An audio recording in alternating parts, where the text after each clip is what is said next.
Il vient de paraître Manam Mingi Sogogin. Découvrez Serigne Abdou Mbacké, guide de la révolution sénégalaise 2021-2024 mu di livre bu am doole soqe ko ci loxol bindkat bii di Pape Makhtar Diallo, édité par Opinion Libre. livre bi nag comme ni ngeen ko gisee dafay fàttali taxawaay bu am solo bi Serigne Abdou Mbacké amal ci jamonoy 2021 ba 2024 muy retracé waat itinéraire bu révolution sénégalaise sukkandiku ci ay fait yu précis te dëggu. ci juróom benneelu ouvrage am Papa Makhtar Diallo daf ci bëggoon a rendre hommage nit koo xamante ne foo natt tolluwaay wi weesu na ko. bu loolu weesoo gannaaw hommage boobule dafay dellu siwaat ba tey sur la révolution sénégalaise pendant cette période charnière. ci biir livre bi di ngeen ci jàng waxuma la rek seede yu am solo bu bindkat bi waaye itam seedes ay prêcheurs ay chefs religieux ay universitaires anciens ministres ak i simple citoyen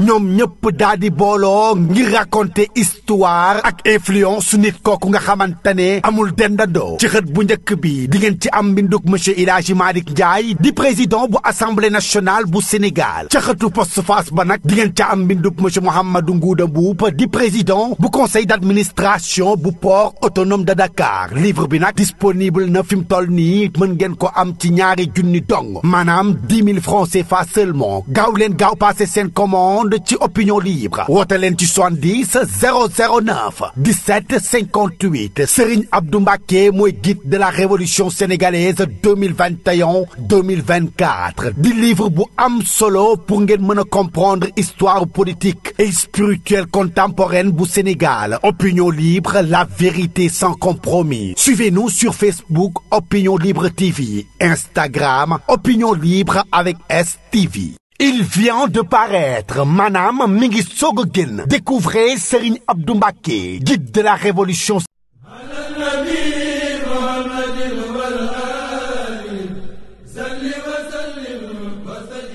asalaamaaleykum. maaleykum salaam. sëñ bi fii mooy Touba technologie. papa fii mooy Touba technologie. man de saa xam nga lu samay tànk sama doom ji am defar na fu ma jaar neexalee ko seen machine yi kii waay coordinateur. papa kenn du wax coordinateur. ordinateur la ñuy wax. waaw papa da yegg si nag jàmm nag ci Touba technologie. lépp lu ngeen bëgg ci xeetu matériel ordinateur boo bëgg rek. mu ngi fi ban marque nga soxla. outil. papa jéeméer. papa Touba technologie am na marque yëpp. nga ni multimédia. waaw informatique. waaw accessoire boo bëgg nag mu ngi fi. caméra nag papa surveillance bu mucc ayib dernière génération papa mu ngi fi. la ma ci gën a neex nag mooy caméra de surveillance. surtout loolu. Touba technologie. multimédia informatique.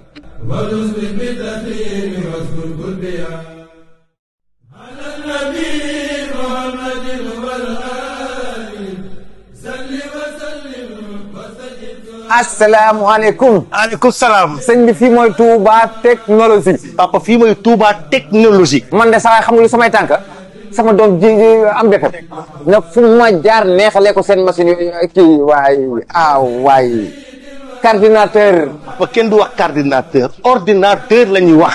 waaw papa da yegg si nag jàmm nag ci Touba technologie. lépp lu ngeen bëgg ci xeetu matériel ordinateur boo bëgg rek. mu ngi fi ban marque nga soxla. outil. papa jéeméer. papa Touba technologie am na marque yëpp. nga ni multimédia. waaw informatique. waaw accessoire boo bëgg nag mu ngi fi. caméra nag papa surveillance bu mucc ayib dernière génération papa mu ngi fi. la ma ci gën a neex nag mooy caméra de surveillance. surtout loolu. Touba technologie. multimédia informatique.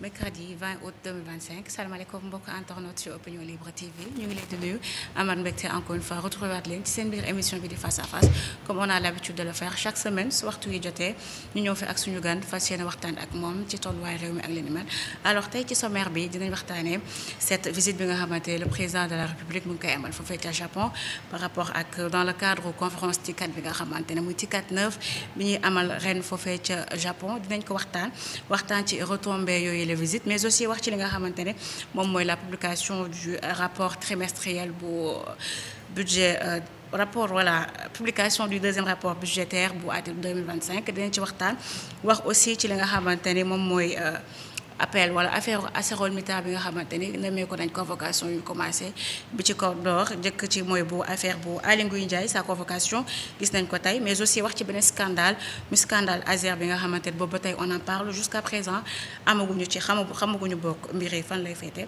pour jeexal duñu jeexal te duñu wax ci wàllum justice tontu sénégalais yi nga xamante ñu ngi koy xaarandi boobu ba tey ci justice bi ni muy doxalee. Alors pour parler tout cela suñu gan tey du kenn ko dul Djibril Gueye il est le coordonnateur du GOT la grande offensive pour le triomphe du projet ñu nuyu ko dalal ko salaamaaleykum Djibril Gueye.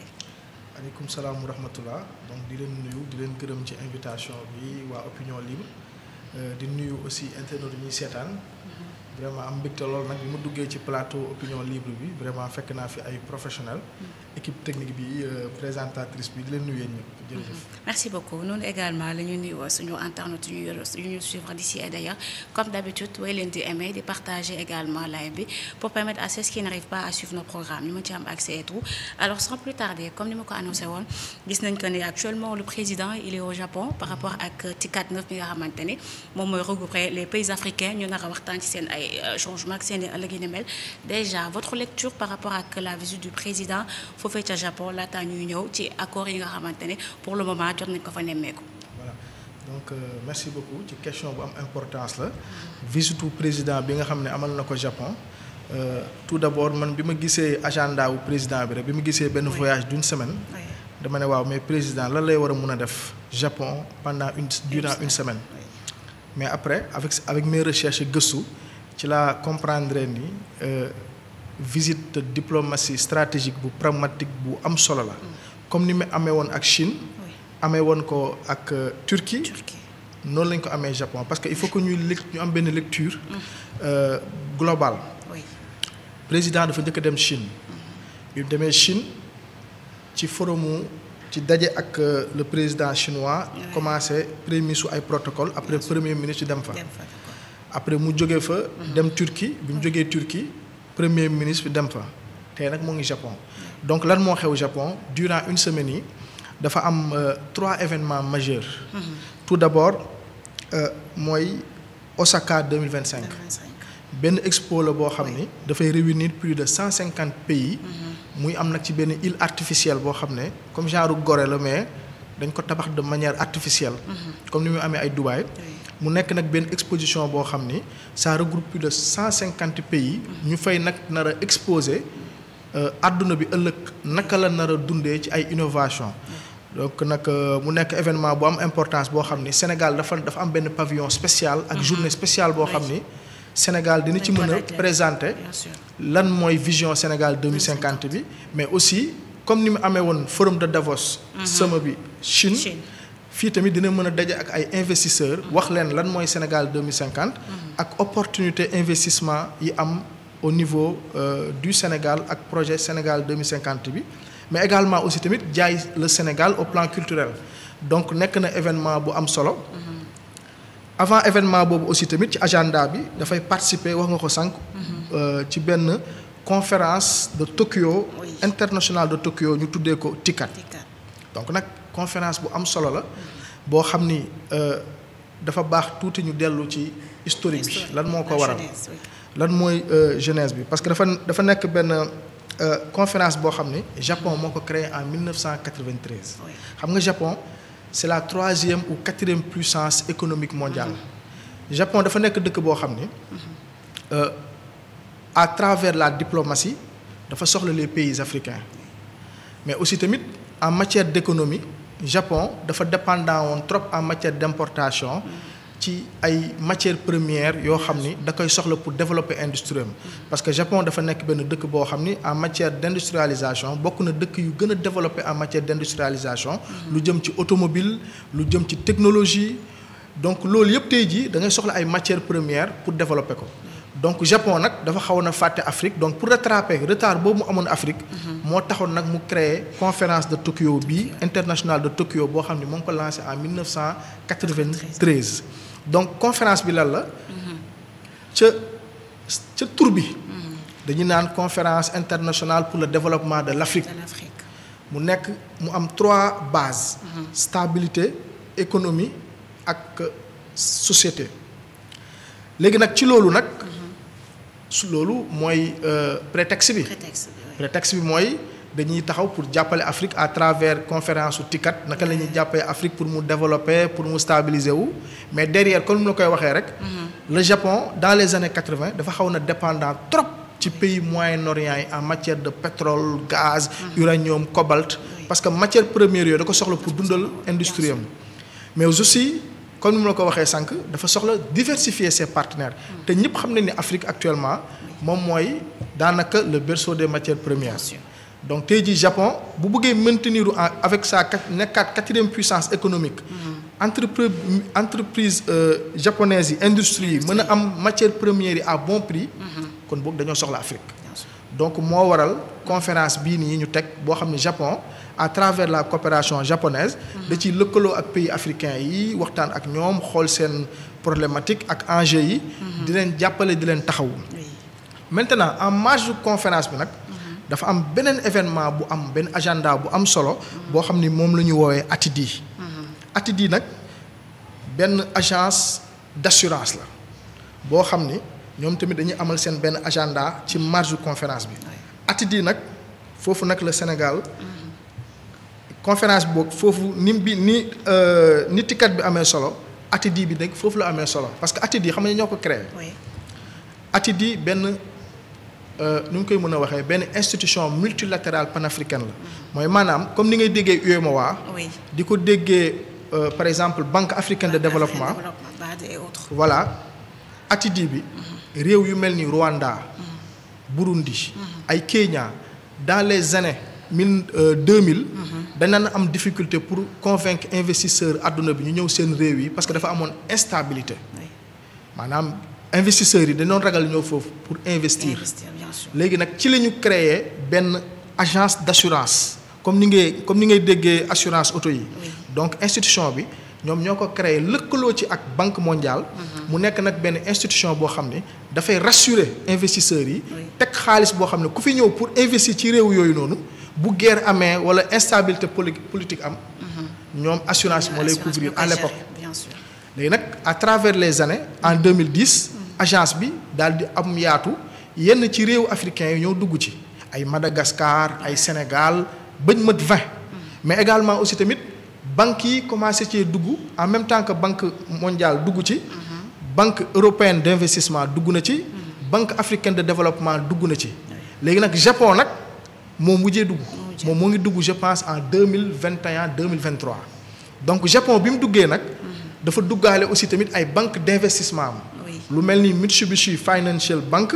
ak beneen banque bu ñu tuddee su ma juumul Nexus léegi nag loolu yëpp bu dajaloowee nag xaalis bu bëri dafay mën a tegu déjà rek ci marge conférence bi nee nañ dinañ signer plus de 72 polices d'assurance ak alal ju bëri joo xam dañ koy teg comme fonds ba nga xam ne nag entreprise sénégalaise yi dafa mel ni rek par exemple tey jii benn investisseur jógee fële Sénégal bénéficié wu ci police d'assurance yi day tax investisseurs yi conjoncture économique bu amee wala dëkk bi xaw a dëgër wala yenn ci yu métti yi am agence d'assurance bi nag lëkkaloo ak Japon ak dëkk yi ko wër ñoom ñooy ànd nag di sécuriser investissement yi ak yenn ci projet yi. Déjà que le président il a reçu le représentant la représentante du JETRO. Ce qui signifie pas mal de choses pour l'industrie sénégalaise. Oui. Donc pour rejoindre li nga ñëw di wax par rapport ak attente retombées yi nga xamante ne Sénégal mën na ko ci gagner. Il faut comprendre que ni Japon déjà les pays occidentaux mais le Japon surtout day nekk réew yoo xam ne dañoo soxla Afrique même au-delà même de ces matières premières dañu xam ne Afrique en 2050 Afrique population dina ëpp 2 milliards d'habitants te lu ci gën a bëri ci 2 milliards d'habitants yooyu ay jeunes lañu moins de 35 ans te lan mooy jeune de moins de 35 ans mooy tey jii ñoom produits yi ñuy defar dañoo soxla ay consommateurs mais aussi tamit dañoo soxla ay main d'œuvre donc kon boog tey jii boo xoolee population wu CEDEAO bi rek yaa ngi gis Ousmane Sonko le premier ministre bi muy def tournée panafricaine bi lan la doon wax dafa doon wax la population CEDEAO donc kon boog tey jii il faut voir en termes de consommation et en termes de production su ma ne consommation mooy côté japonais yi li ñuy jaay marché bu rëy bi am Afrique comme par exemple rek ñu ne le marché CEDEAO ëpp na plus de 450 millions d'habitants buñ ko gënee yaatal nag yaatu ba ci Afrique loolu ay perspectives la yoo xam ne japonais yi dañ koy soxla en plus matières premières yi.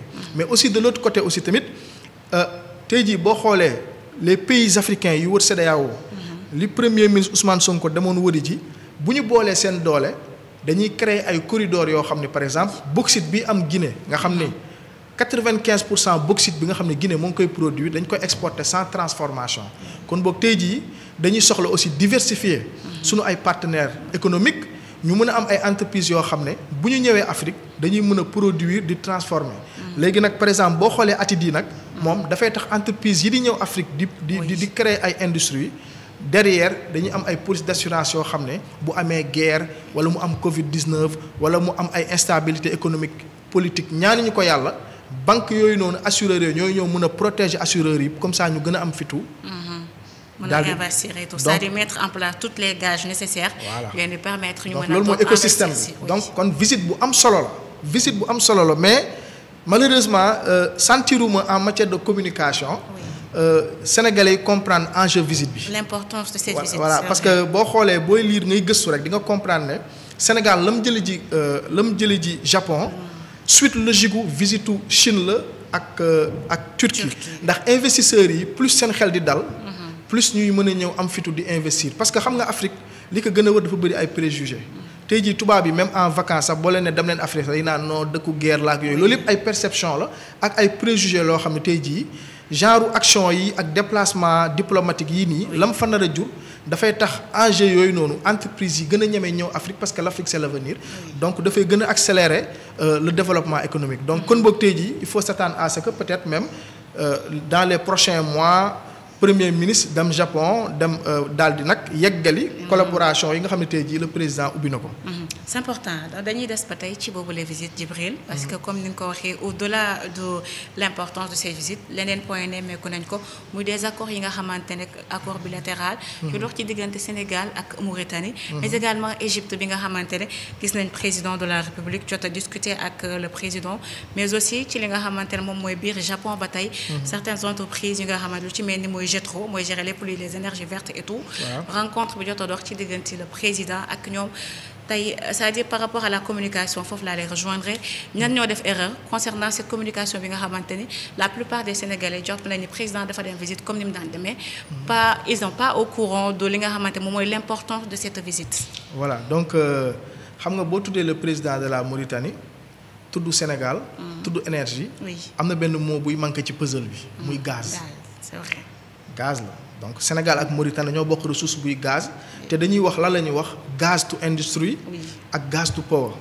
gaz to power objectif bi mooy jël gaz transformer ko mu doon électricité mais gaz to industry mooy fexe jël gaz bi jox ko industrie yi bu ko defee seen coût électricité yomb mais li ñuy soxla ci électricité bi mu xaw a yomb. donc kon boog foofu noonu daanaka suite logique la rek. parce que le Sénégal et la Mauritanie. jàpp leen ni am na nu ñuy déplacé ci ay réew. boo xoolee dem ñoom ñoo demandoor États-Unis bii pas ñoom ñoo demandoor Japon te boo xoolee ñoom lan lañ bokk li gën a fort ñoom ñaar liñ bokk mooy suñu gaz te gaz ak pétrole xam nga différence bi dafa am solo parce que plus ñuy avancer à travers le temps ak énergie verte yi gaz mooy ëpp perspective que pétrole déjà qu'on est plus gazier que pétrolier. voilà parce que gaz bi ak énergie verte bi ak respect de l'environnement tey jii gaz bi débouché yi mu lay jox aussi tamit nasaraan si dañ cee bàyyi solo lool par rapport ak pétrole bi parce que pétrole déjà rek peut-être lu ci gën a bëri boo koy exploiter xam nga pétrole par exemple nu mu la koy mën a expliquer benn liquide la boo xam ni bu ñu koy raffiner dañ koy dugal ci benn genre cin di ko tàngal léegi plus muy gën a tàng nga huile di ci génn essence di ci génn pétrole di ci génn ba ci gaz butane bii ngay am moom mooy nekk ci ca kaw a kaw saxaar si ci suufa suuf marmite bi cin bi foofu ngay fekk bitume mooy maanaam li ñuy defaree tali yi donc pétrole li muy mën a joxe bëri na ak pétro industrie bi mais tamit gaz tamit li muy mën a joxe bëri na te nag boo xoolee Osaka exposition bi am 2025 ci loolu la rek mooy affaire énergie verte yi par rapport ak ëllëg naka lañ nar a dundee kon boog tey jii président bu lëkkaloowee ak Mauritanie dem Japon dafay waree ne rek ñaari réew yooyu noonu tey jii ñoom ñoo bokk vision wala am nañ alignement ci seen vision par rapport ak seen gaz ni ñu ko amee ak naka lañ ko war a exploiter pour réew yi mën cee jëriñoo mais aussi tamit da ngay comprendre que ni léegi Sénégal à travers sa diplomatie de souveraineté yenn réew yi ci àdduna bi dañ koy gën a jox cër parce que nekkul Sénégal boo xam ni pardon nekkatul Sénégal bi nga xam ni nit yi dañ naan France moo nekk ci ginnaaw wala États-Unis moo nekk ci ginnaaw léegi Sénégal la boo xam ne yenn réew yi dañ koy gën a ñeme songu parce que dañu naan autorités yi kat ñii dañu am benn diplomatie boo xam de souveraineté seen intérêt réew la ñuy gën a joxe. donc nag boo loolu bu amee nag réew yi dañ leen di gën a ñeme pour songu leen liggéey ak ñoom lëkkaloo ak ñoom donc loolu nag lu am solo la ci vision bi par rapport ak réew yu ñu jëm parce que tey jii boo xoolee.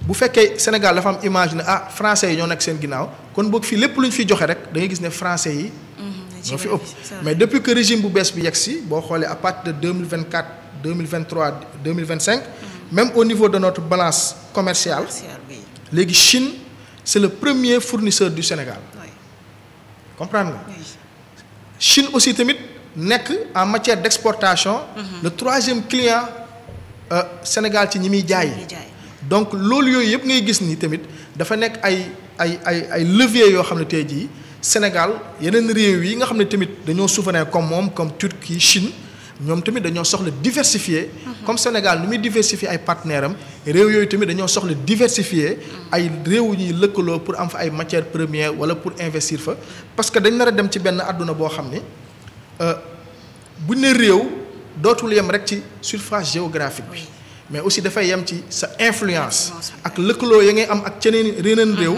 mooy tax ñu ne réew mii kat dafa am dayoo te Japon réew bu ndaw la en termes de superficie waaye réew bu mag la en termes d'économie mais ñoom dañu am benn concurrent sérieux muy Chine ak Corée même en matière d'industrie boo xoolee li ñuy defar ay téléphone ay auto dañuy concurrencer chinois yi di concurrencer coréens yi te ñetti réew yi ma la wax yépp dafa am loo xam ne dañ ko soxla muy matière première te Afrique am na ko te Sénégal macha allah lépp lu borom réew yi alal yi soxla en matière de ressources minières ay uranium peut-être pas uranium sax mais ay cobalt ak ay yooyu yëpp fer ak yooyu yëpp tey jii macha allah am na Sénégal donc je pense que ni lu am solo maintenant boo déggee ma doon wax ci côté communication bi c'est que des fois dañuy jaawale foog ni président bu tukkee rek dañuy wane ay vidéo def ay débat télé jeex na déedéet yemul foofu c'est-à-dire que président chaque fois buy tukki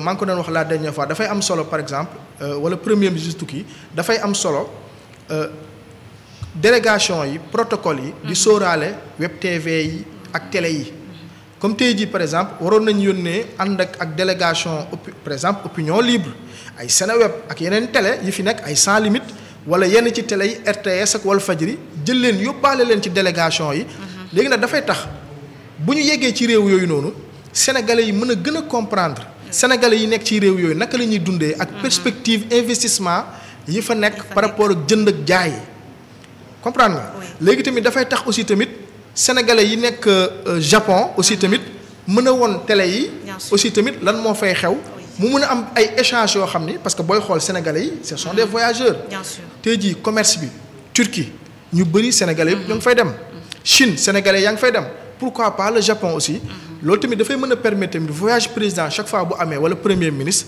ñu mën a découvrir réew yooyu ñuy dem mais également aussi tamit ñu def ay reportage par rapport ak exposition bu mag la bu ko defee nag day gën a jox sens visite bi sénégalais yi mën a gën a imprégné wu maintenant nag chance bi premier ministre Ousmane Sonko am moom yàlla da ko may benn dayo boo xam ni buy def dara moom communication bi moom daanaka presque waaw dafa am benn force de communication boo xam ni ci réseaux sociaux yi ñëpp ciy nekk ñëpp ciy jàpp parce que ñëpp ko bëgg donc loolu moom am na doole boobu maintenant bu fekkee côté président bi la nag moom il faut que mu comprendre ne il faut que moom mu gën a yokku ci côté communication bi te loolu nag mooy ci genre voyage bu amee ñu fexe sénégalais yi gën a comprendre les enjeux parce que xam nga actuellement dañoo nekk ci moment boo xam ne en période de crise lañ nekk su ma ne crise mooy un sénégalais peut se dire comment se fait-il que le président voyage au Japon alors que inondation am na fii alors que problème yi am na fi lu tax président di tukki di fa def une semaine. Sénégalais mën na poser wu loolu. bien sûr c'est pas une question anodine. voilà maintenant bu xamul lan la fa président di def exactement. malheureusement nag sénégalais boobu noonu dafay facile nax ci TikTok bi ci réseaux sociaux yi bu déggee beneen discours bu contraire rek non président actuellement dafa nekk di dund lu ko neex moo ngi voyager ak ñaari soxna yi avion bi la yóbbu donc loolu yooyu nëpp nag dafay ñëw di percuter perception bi nga xam ne sénégalais dañ koy am ci moment yi nekk nii moo tax tout le temps rek communication waruñ ko rek accès de manière institutionnelle mooy RTS wax Big Gouv wax warul yem foofu dañu war a impliquer réseaux sociaux yi yóbbaale influenceurs yi yóbbaale télé yi loolu yëpp dafay tax à ce que chaque fois que président di tukki rek wala premier ministre. Et puis c'est pas pour rien ñoom ñoo lancé le new deal technologie. Nous sommes voilà à l'ère du numérique. Donc voilà l'ère du numérique lay nekk donc loolu il faut que ñu koy intégrer ci seen communication bu ko defee nag visite bi nit yi dañuy mën a comprendre parce que sànq rek am na sama benn xarit bu noonu waxtaanal ma koy expliquer la mooy ATD bi. police d'assurance bi mu dafa ne waaw kon lii am na solo de. mais bien sûr quand tu fais le lien suñu problème mu dette bi. nga xam ne tey jii sunu note dañ ko dégradé ba B- avec perspective négative. ñu nekk situation boo xam ne FMI teel fii bàyyil fële FMI. tey jii voyage du président bi dafay tax la mu fay jëlee. day rassurer investisseurs yi. donc dafay am lien direct ak sunu ay obligations ak sunu ay dettes kon boobu voyage bu am solo la. Voilà. C'est important, Djibril. Alors, dañuy des ba tey ci boobu les voyages parce que tout à l'heure vous l'avez dit dans vos propos. tey voyage yu ñu nemmeeku ces 3 pays yi nga xamante ne c'est des pays yu nga xamante ne am na lu ñuy représenté dans le monde. ñoom ñëpp booy xool ci BRICS bi la ñu nekk sauf États-Unis. Alors ci loolu Sénégal moo.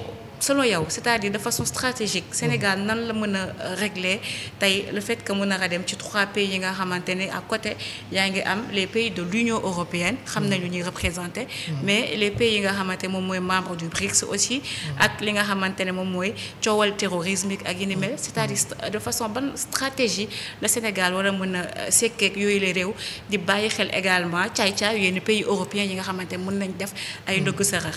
waaw mais xam nga comme li ñuy wax rek fam lu ñuy wax la diplomatie du bon voisinage boo xoolee le président Bassirou Diomaye Faye bi muy njëkk voyager en Afrique muy def première tournée africaine yi danoon wax le mot diplomatie de bon voisinage te man noonu laa ko jàppee mooy Sénégal léegi dafa nekk benn réew boo xam ne c'est un pays souverain mooy maanaam léegi avant moo jiital ay intérêt français ak intérêt américain yi day njëkk a jiital intérêt réew mi gis nga li fi xew ak ArcelorMittal par exemple mooy maanaam tey jii xam naa ni peut-être boo ci duggee boo ci duggul tey jii da ngay gis foo xam ne dañ fay toll Sénégal am fa intérêt comme par exemple le cas d'ArcelorMittal ñu war la fay chambre de commerce internationale ne nañ la fay 3300 milliards de francs CFA nga mën a comprendre naka la sa xel mën a ëlbatikoo ba ay nit yoo xam dañuy oote woo président wala dañuy oote woo ministre ci biir réew wala défendre intérêt Sénégal jël 3300 milliards yooyu noonu wàññi ko ba moins de 80 milliards de francs CFA voilà donc kon boog tey jii dañ amoon ay dirigeants yoo xam ni bu desee lu dul signé rek te Ousmane Sonko waxoon na ko la dernière fois ci agenda de transformation lu jëm ci affaire l'administration nee na léeg-léeg da ngay gis benn fonctionnaire boo xam ni état du Sénégal fa mu war a am 1 milliard moom bu fa signé encaissé benn 100 millions moo koy gënal xañ Sénégal 3 milliards yi donc en matière de diplomatie tamit noonu la mel c'est-à-dire que tey jii France bu ñëwee ne la bon damaa bëgg léegi par rapport ak diplomatie bi lépp lu jëm ci sa affaire fer beeg lii uranium beeg yooyu noonu wala lépp lu jëm ci affaire zircon bi nga jox ma ko en retour ëllëg dinaa fexe boo bëggee def 3e mandat ma maintenir la mais loolu mooy am ay Côte d'Ivoire ak ci yeneen réew donc nag bu fekkee yow da ngay jiital sa intérêt personnel wala intérêt parti malheureusement Sénégal du ci gis boppam léegi nag régime bu bees bi yegg si ñoom dañuy jiital intérêt réew mi mooy tax ñuy diversifier ay partenaires parce que nag benn tànk du taxaw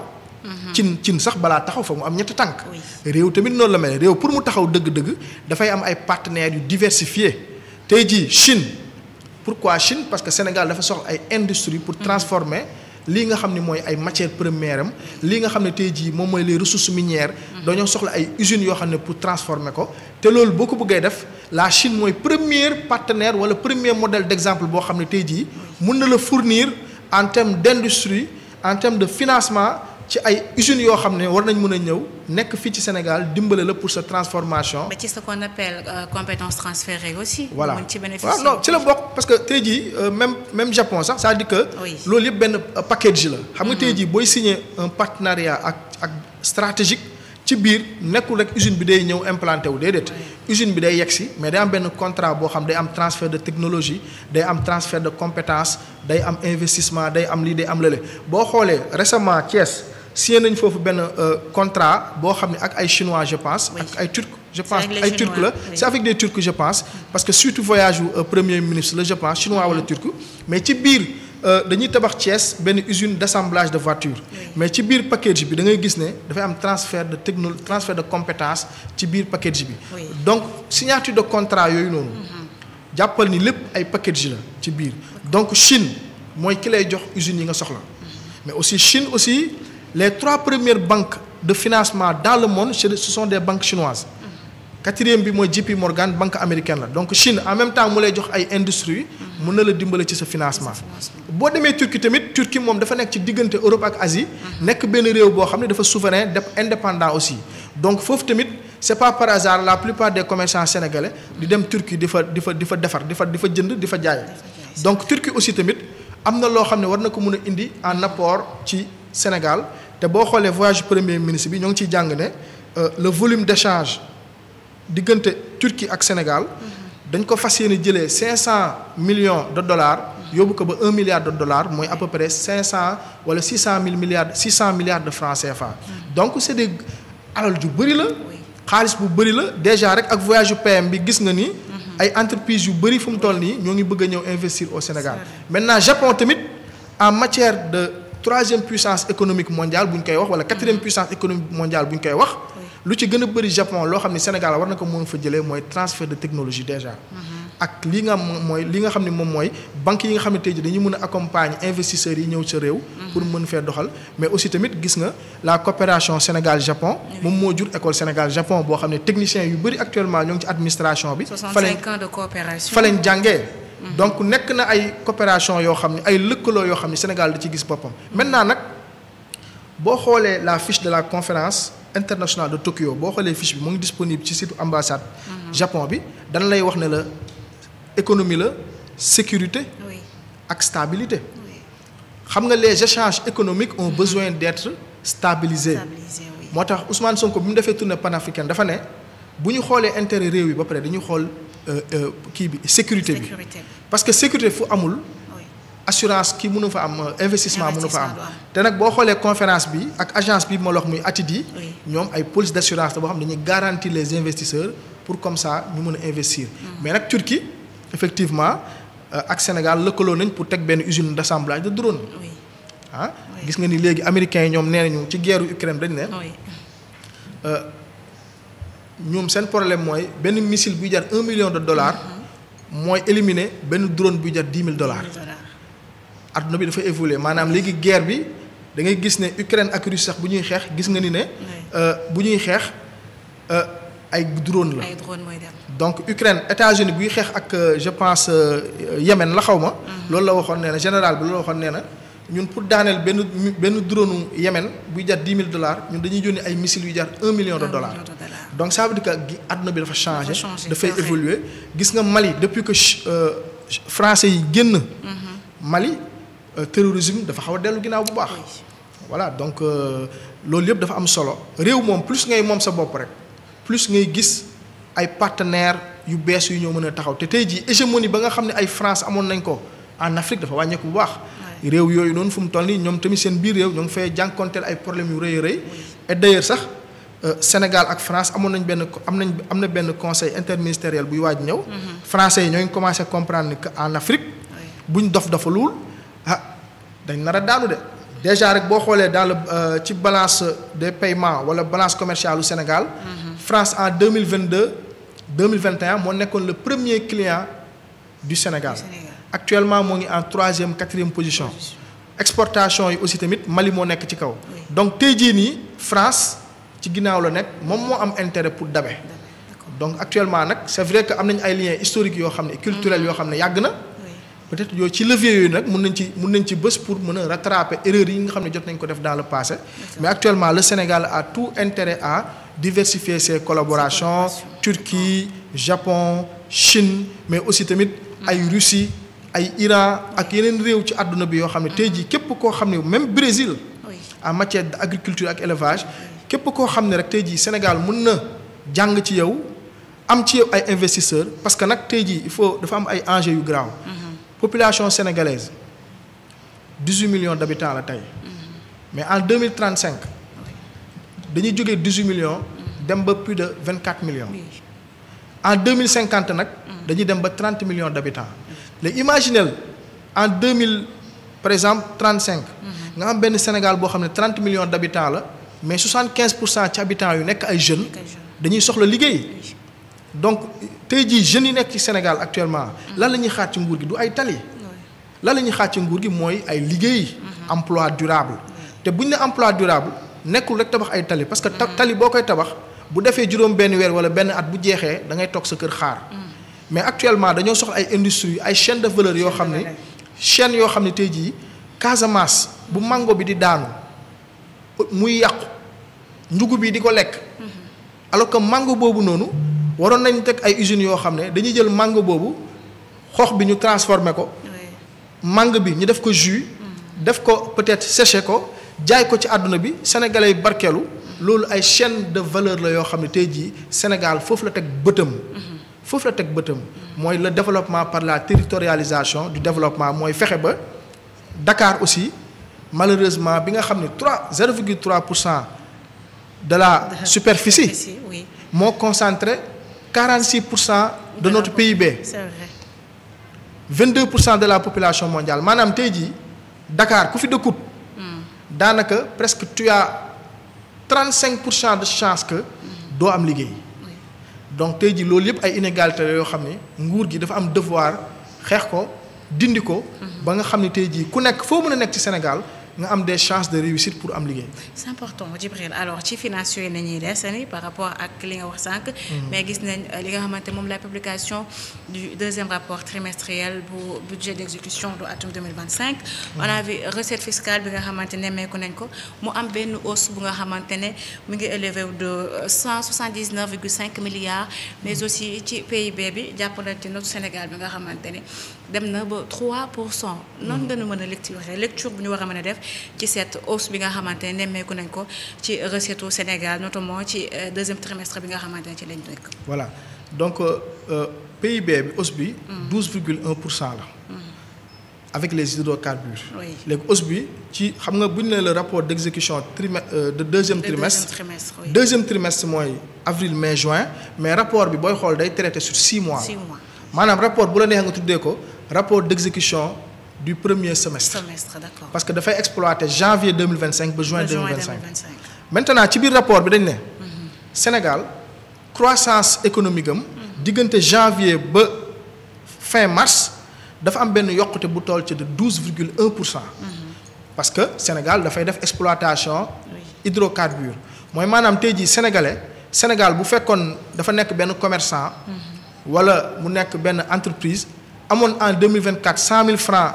de richesse ci alal ci ñetti weer yi dugg ci 2025 bi xaalisam alalam yokku na jóge na ci 100 000 francs dem ba 112 100 francs kon boobu yokku na de 12 100 francs bu fekkee 100 000 francs la donc bu fekkee 1 million la dafay nekk 112 000 bu fekkee 100 millions la noonu lay yéegee ba noonu ngay gisee échelle bi léegi nag dañ ne bu fekkee croissance PIB boobu noonu dañ ci dindi hydrocarbure bi dañ ne croissance boobaa ci lay nekkee de 3%. kon boog ça veut dire que tey jii pétrole bi ak gaz bi.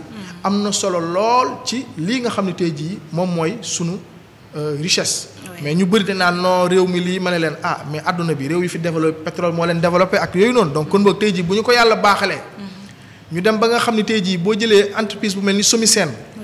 bu ngañ dem ba di diriger ngañ dem ba Touré le directeur di diriger. dem ba nga xam ni moom à travers la collecte des dividendes. dem na ba nangu li nga xam ne Sénégal moo ko moom te daanu koon jël lu toll ci plus de 40 milliards de francs CFA ci dividende loo xam ne Sénégal daanu koon jël loolu tey jii yokkute la donc loolu nag dafay feeñ ci li nga xam ne mooy recettes yi maintenant buñ jëmee ci mbirum recettes yi dañ ciy jàng ne Sénégal à travers ses recettes directes et indirectes buñ ne recette directe mooy lépp li nga xam ne mooy impôt lu jëm ci entreprise yi ak nit yi seen salaire yi lañ fay am loolu mooy impôt direct impôt indirect nag mooy TVA bi mooy taxe sur la valeur ajoutée comme par exemple booy dem ci boutique bi di jënd saaku ceeb saaku ceeb bi buy jar 1000 francs 180 francs yi impôt la loolu la ñuy wax TVA taxe la boo xam ne c'est indirect doo ko yëg ak aussi tamit marchandise yi nga xam ne ni jógee bitim réew di dugg Sénégal dafa am lu ñuy wax droit de port donc loolu yëpp bu ñu ko dajalee ci ay recettes moom moo toll ci 2226,3 milliards de francs CFA loolu mooy sunu ay recettes donc lii nag mobilisation recettes yi nag yokkute daf ci am parce que am nañu mobilisation de recettes bu toll ci plus 8,5% par rapport ak lañ daan am mu toll ci 2 milliards 90 francs léegi tamit recette non fiscale foofu tamit am nañ fa yokkute bu toll ci 111 milliards de francs CFA donc loolu yëpp bu ñu ko dajalee nag moom mooy li nga xam ne Sénégal am na ko pour jàkkaarloog déficit am déficit mooy Sénégal tey jii salaire am fu mu toll nii moo toll ci 2260 milliards environ loolu mooy recette am léegi nag recette boobu nag da ko war a dépenser dépense boobu noonu nag tey jii da ngay dellu ci loi de finance rectificative wala loi de finance initiale pour xam Sénégal fan lay def xaalisam léegi nag téere boobu boo ko ubbee nag dafa lay ne Sénégal kat moom am na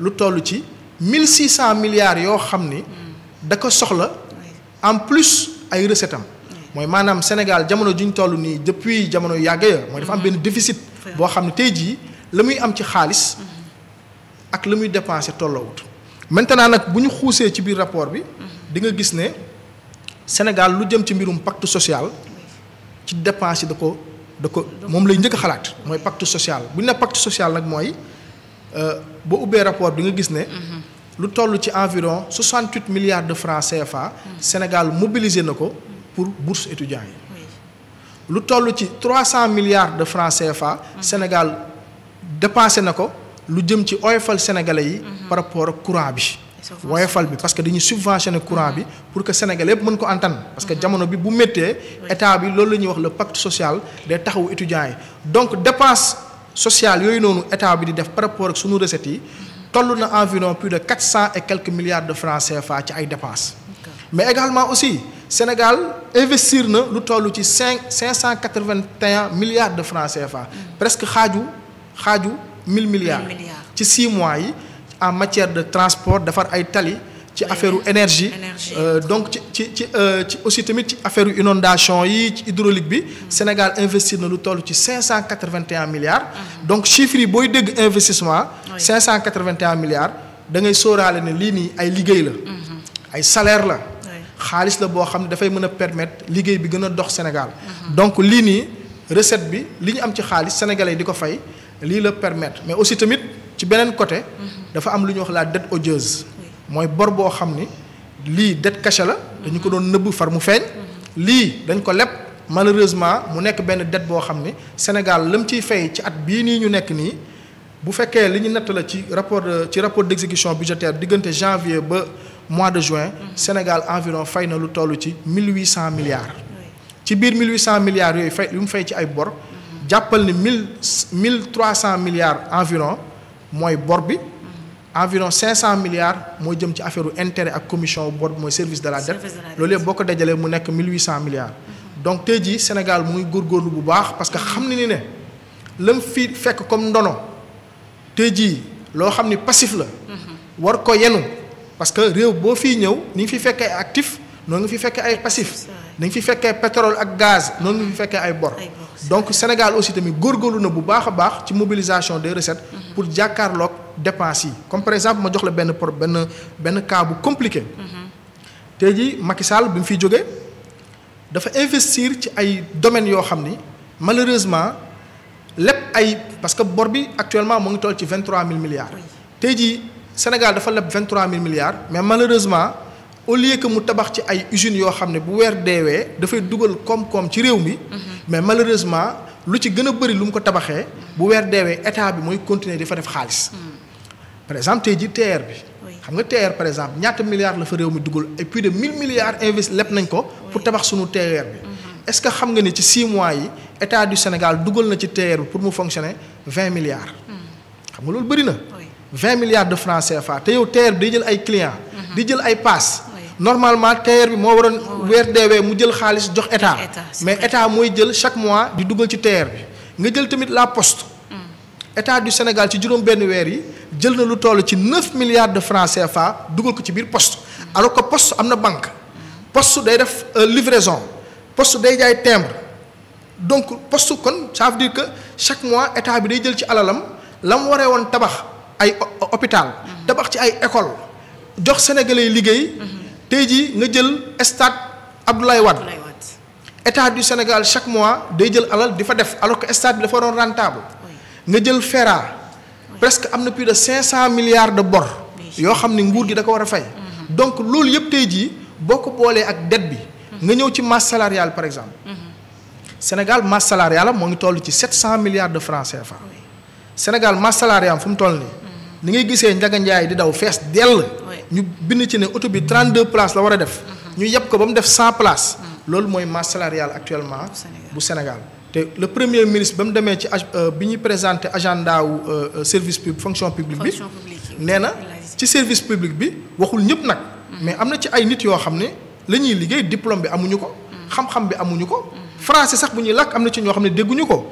dañ fa nekk parce que diw mooy sama papa diw mooy sama yaay wala diw partisan la. donc népotisme la léegi nag sénégalais yi li leen di jël ci impôt ñu koy jël ci TVA bi. parce que tey jii dund bi booy xool saaku ceeb bi. bu jaree 10 000 francs 180 francs yooyu noonu dañ koy jël léeg-léeg di ko fay ay salaires yoo xam ne ña fa nekk mérité wuñ ko. donc tey jii nii état bi ci à travers cette dépense là dafa war a rationaliser lii nga xam ne tey jii mooy masse salariale bi. maintenant nag du yomb parce que tey jii foo dugg di fa jéem a wàññi nit yi dañuy commencé génn di kaas di yuuxu. mais ñoom ñooñu di kaas da ci am ñu bëri ñoo xam ne malheureusement parce que dañ nekkoon APR moo tax ñu nekk fa. parce que seen papa mooy lii seen yaay mooy lii donc nag état du Sénégal pour combler déficit am. parce que chaque année foog mu lepp lu ëpp 1600 milliards pour mëttali salaire am. maanaam Sénégal li muy fayeeku weer bu dee dafa soxla chaque année 1600 milliards boole kaak moom la muy ñaq pour mën a faj ay soxlaam pour mën a fonctionner. pour mën a dundal sénégalais yi investir. loolu nag tey jii dañ ne ci plan de redressement bi. dañ am benn déficit boo xam ne dafa toll ci 13% de notre PIB. mooy maanaam 1600 milliards yi. léegi nag 1600 milliards yooyu noonu tey jii dañ am objectif fii ak 2028. wàññi ko ba mu nekk 3% de notre PIB. maanaam par exemple dañuy jógee ci 1600 milliards. wàññi ko ba wàññeeku bu baax a baax a baax ba nga xam ne état du Sénégal de la mu ñàkk ci ay recettes am dafay méngoo ak la mu war a dépenser. parce que tey jii chaque fois que ngay leb pour dépenser. yow yaa ngi jël ci alal joo xam ne yegsee gut amagoo ko. yaa ngi leb pour liir boo xam ne juddoo gut. yaa ngi leb pour sénégalais boo xam ne tey jii fayekoo gut. donc leb mooy loolu mooy maanaam dañuy lebi ji ci li war a ñëw ci alal. ñu yaakaar ne lii moo nar a ñëw ci alal ñu lebi ji ko ci bitim réew pour mën ko faj. donc lu am solo la loo xam tey jii feeñ na ci rapport d'exécution budgétaire bi. c'est important alors en parlant de ce rapport par rapport ak situation financière bi ñu ngi annoncé également délégation FMI ñu nag ko xaarandi Dakar du 19 au 26 août lañ nar a ñëw fii Dakar pour mën a xoolaat li nga xamante moom mooy la situation financière mais aussi mën a xool est-ce que FMI par rapport ak li ñu doon wax ci la dette cachée mais également malversation yu nemmeeku ci li nga xamante moom mooy la finance bi ak ni ne mel déjà cette venue bi nga xamante ne FMI nar na ko ñëw fii ci Sénégal est-ce que vous pensez que ni ak li ñu fi jot a liggéey boobu ba tey notre Sénégal bi li ñu ci jot a dégradé li ñu ci reprendre ak le travail bi nga xamante ne ministre des finances bi mu demee devant les députés wax na ko bi ñu jot a def et tout yaakaar nga ni tey FMI bu ñëwee dina accorder Sénégal li nga xamante ne accompagnement yu ñu ko doon def ci wàllum subvention yi nga xamante ne yenn ñu ko doon def wala boog financer ko par rapport ak yenn chantier yi nga xamante ni ñu koy xaarandi. waaw il faut comprendre tout d'abord que mission FMI bi di ñëw. du ñoom ñooy décider ndax dañuy joxaat xaalis Sénégal ak yooyu noonu ñoom dañuy ñëw rek pour xool vérifier. am na ñoo ngi lëkkaloo à distance. oui parce que FMI à travers ku ñuy wax Julie Kozak moom mooy la directrice de publication FMI. moom chaque mois dafay def benn débriefing benn sortie de presse pour waxtaan ak sénégalais yi. waxtaan ak àdduna yi lu jëm ci FMI ak àdduna bi. moom moo xamal ni que depuis tout temps. Sénégal ak FMI ñoo ngi lëkkaloo d'ailleurs sax nee na direction statistique bu FMI ak état du Sénégal ñoo ngi lëkkaloo di échanger maanaam réeroo amu fa. kon boog tey jii jàppal ne ñii di gisante ñi mooy chaque jour ñii di déggante téléphone di échangeante ay mail ñooy gisante. maintenant ñii ay agent lañu donc da leen di indi fii Sénégal ñu daal di nag lañ daan lire ci ay email di ko dégg téléphone ñuy ñëw xool ko seen bëtu bopp. xool waxtaan def ay réunion xool ndax dette bi fan la jaar ak affaire bi naka la demee ñu waxtaan ci yaatal mais surtout leen fi indi mooy waxtaan ci programme bi nga xam ne FMI da ko nar a def Sénégal. du rek affaire bor bi presque dépassé nañ ko léegi parce que bul fàtte ne def nañu 3 audits ci bor bi. donc tey jii li ëpp solo ci visite bi mooy dañuy waxtaan ci programme bu bees bi nga xam ne Sénégal da ko soxla pour ñu financer ko. maintenant il faut comprendre que ni FMI benn institution multilatérale la. adduna bi la comme ni ma la waxee sànq ATID yi. FMI benn institution multilatérale la boo xam ne réewu adduna bi ci boppam. ñoom ñooy cotiser chaque année. di fa def seen xaalis di ko dugal ci biir FMI. te États-Unis moo am na ci benn droit de veto à 16%. donc tey jii FMI dooleem du xaalis bi mu ñuy jox. du xaalis bi mu ñuy jox FMI bu leen a waaw dafay tax investisseurs yi seen xel dal comme ni ma ko waxee sànq ak Japon rek. peut-être Japon moom dafa yéex a ñëw. mooy Japon lim forum bi am nii jàppal ni genre FMI la rek. mais FMI moom bu yegsee ne la gongo. mais dafay tax agence de notation bi la daan jox B-, dañ lay jox A wala ñu jox la B wala ñu jox la B+. ce qui fait que yow booy dem di leb ji sa taux d'intérêt dafay gën a positif. dootul foorati day oyof pour nga mën a leb à l'international. ndax tey jii état du Sénégal am na possibilité leb à l'international rebond mais problème bi mooy bu ko lebee. taux d'intérêt dafay bëri. peut-être que beneen régime bu fi newoon loolu yoonam du ci nekk day continuer di lebi ji. mais ñoom dañoo xam ne tey jii bu ñu lebi ji ak taux d'intérêt yi am bitim réew dafay cher moo tax ñuy privilégier le marché domestique mooy marché UEMOA. kon boog tey jii FMI ñun foofu lañ ko soxlaa xam nga mooy lan. mu valider programme bi ñu mën a avancer. mais 1000 milliards yu FMI di jox wala 1200 milliards loolu état du Sénégal da koy collecter facilement. déjà rek boo xoolee ci exploitation pétrole beeg gaz bi. tey jii bu ñu ko defee rek loolu fatt na FMI lim ñuy jox. donc FMI ñu bëri nag dañuy def confusion. parce que ñoo ngi naan 4500 milliards dette cachée FMI. 4500 milliards nekkul FMI moo ñu ko lebal de. FMI nekkul moo ñu lebal xaalis boobu de. FMI lam ñu jot a financé ci xaalis à peu près ay 800 milliards la. parce que programme bi c'était aux alentours de 1000 milliards et quelques. FMI lam ci jot a dépensé motul sax à 100%. donc 4000 milliards yi nii muy dette cachée bi. c'est pas l'argent du FMI je le rappelle. alal la boo xam ne Macky Sall ak ñi mu àndal. dañ contourner circuit étatique bi assemblée nationale dem leb ji ci ay banques yoo xam ne tey jii députés yi gisuñu sénégalais yi gisuñu loo tax ñu tuddee ko la dette odieuse. maintenant nag foofu noonu nag FMI li muy mën a def mooy constater dégâts yi. bu ko defee nag bu ñëwee Sénégal dañ koy wan les preuves. mais aussi tamit ñu waxtaan ci li nga xam ni vision wu Sénégal fa mu mën a jëm la. FMI moom fu mu toll nii amul intérêt bañ a valider Sénégal programme am. non loolu Sénégal jamono ji ñu toll nii. réewu nasaraan yi dañ ko soxla. te affaire bi xam nga FMI benn instrument la rek de contrôle. voilà bu fekkee dañuy wax rek étudier. FMI dañ ko créer uniquement pour contrôler xam nga après la seconde guerre mondiale. dafa amoon benn guerre d'influence entre les États-Unis et la Russie. ñii nekk ay socialistes. ñii nekk ay capitalistes. donc guerre de vision la woon. États-Unis moom moo amoon la vision capitaliste. donc vision capitaliste boobu noonu nag FMI moo ko doon dimbale biir Afrique pour capitaliser économie yi. mooy maanaam fexe ba état buy intervenir du intervenir lu bëri. bu ko defee ne investisseurs yi mën a ñëw sa réew raxas sa réew nga privatiser ñu jënd sa alal moom say infrastructure jël lépp moom sa réew. donc FMI nag dafa jàppale réew yooyu noonu ci lii nga xam ne moo nekkoon la privatisation.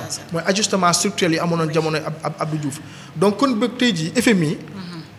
amul leneen lu muy mën a def lu dul constater parce que tey jii dafa am lu ñuy wax l'assainissement du cadre macroéconomique.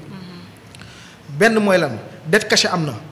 jël nañ xaalis jaar na ci ay ruq-ruqaat yoo xam ne il fallait que ñu auditer ko. état bi njëkk na def auditu inspection générale. mu def auditu cour des comptes. après mu dem jëli cabinet Mazars. mu auditer dette bi. ñetti audit yooyu noonu dafa permettre état du Sénégal mu xam l'état réel de ses dettes. fan la xaalis bi dugg fan la xaalis bi jaar moo tax ñu ne la léegi sunu alal dem na ba moins 119% ci sunu PIB. sunu dette 119% ci sunu PIB la mu nekk lu bëree bëri ci sunu alal. donc tey jii fu mu toll nii dette boobu noonu nag tey jii FMI nag day mun a taxaw xam xaalis bi fan la jaar ak naka lañ ko dépensé FMI nag am ci benn part de responsabilité bu rëy a rëy. parce que moom moo fi newoon mission yi daan noonu ñëw. gars yi di jaddal xaalis bi feneen. donc responsabilité FMI tamit c'est engagé. oui voilà. c'est important Djibril Gueye si noonu également la ñuy taxawee ci beneen ponk muy affaire ArcelorMittal gis nañu boobule scandale également convocation yi commencé nañ bi si njëkk tey bokk na ci le cas de l'ancien ministre nekkoon ministre des mines au temps di Aly Ngouille Ndiaye ak kii di Birima Mangara mi nekkoon délégué au niveau du ministère des finances mais aussi ñi ci tudd keneen di Amadou Ba nekkoon également au temps ministre des finances déjà ce scandale bi nga xamante ni boobu ba tey on en a parlé day ñu xëyaat encore soulevé ko par le biais de l'agent judiciaire de l'État du Sénégal bi nga xamante ne demandé à ce que ñu ouvrir une enquête pour situer les faits. bon pour man affaire ArcelorMittal c'est de la haute trahison.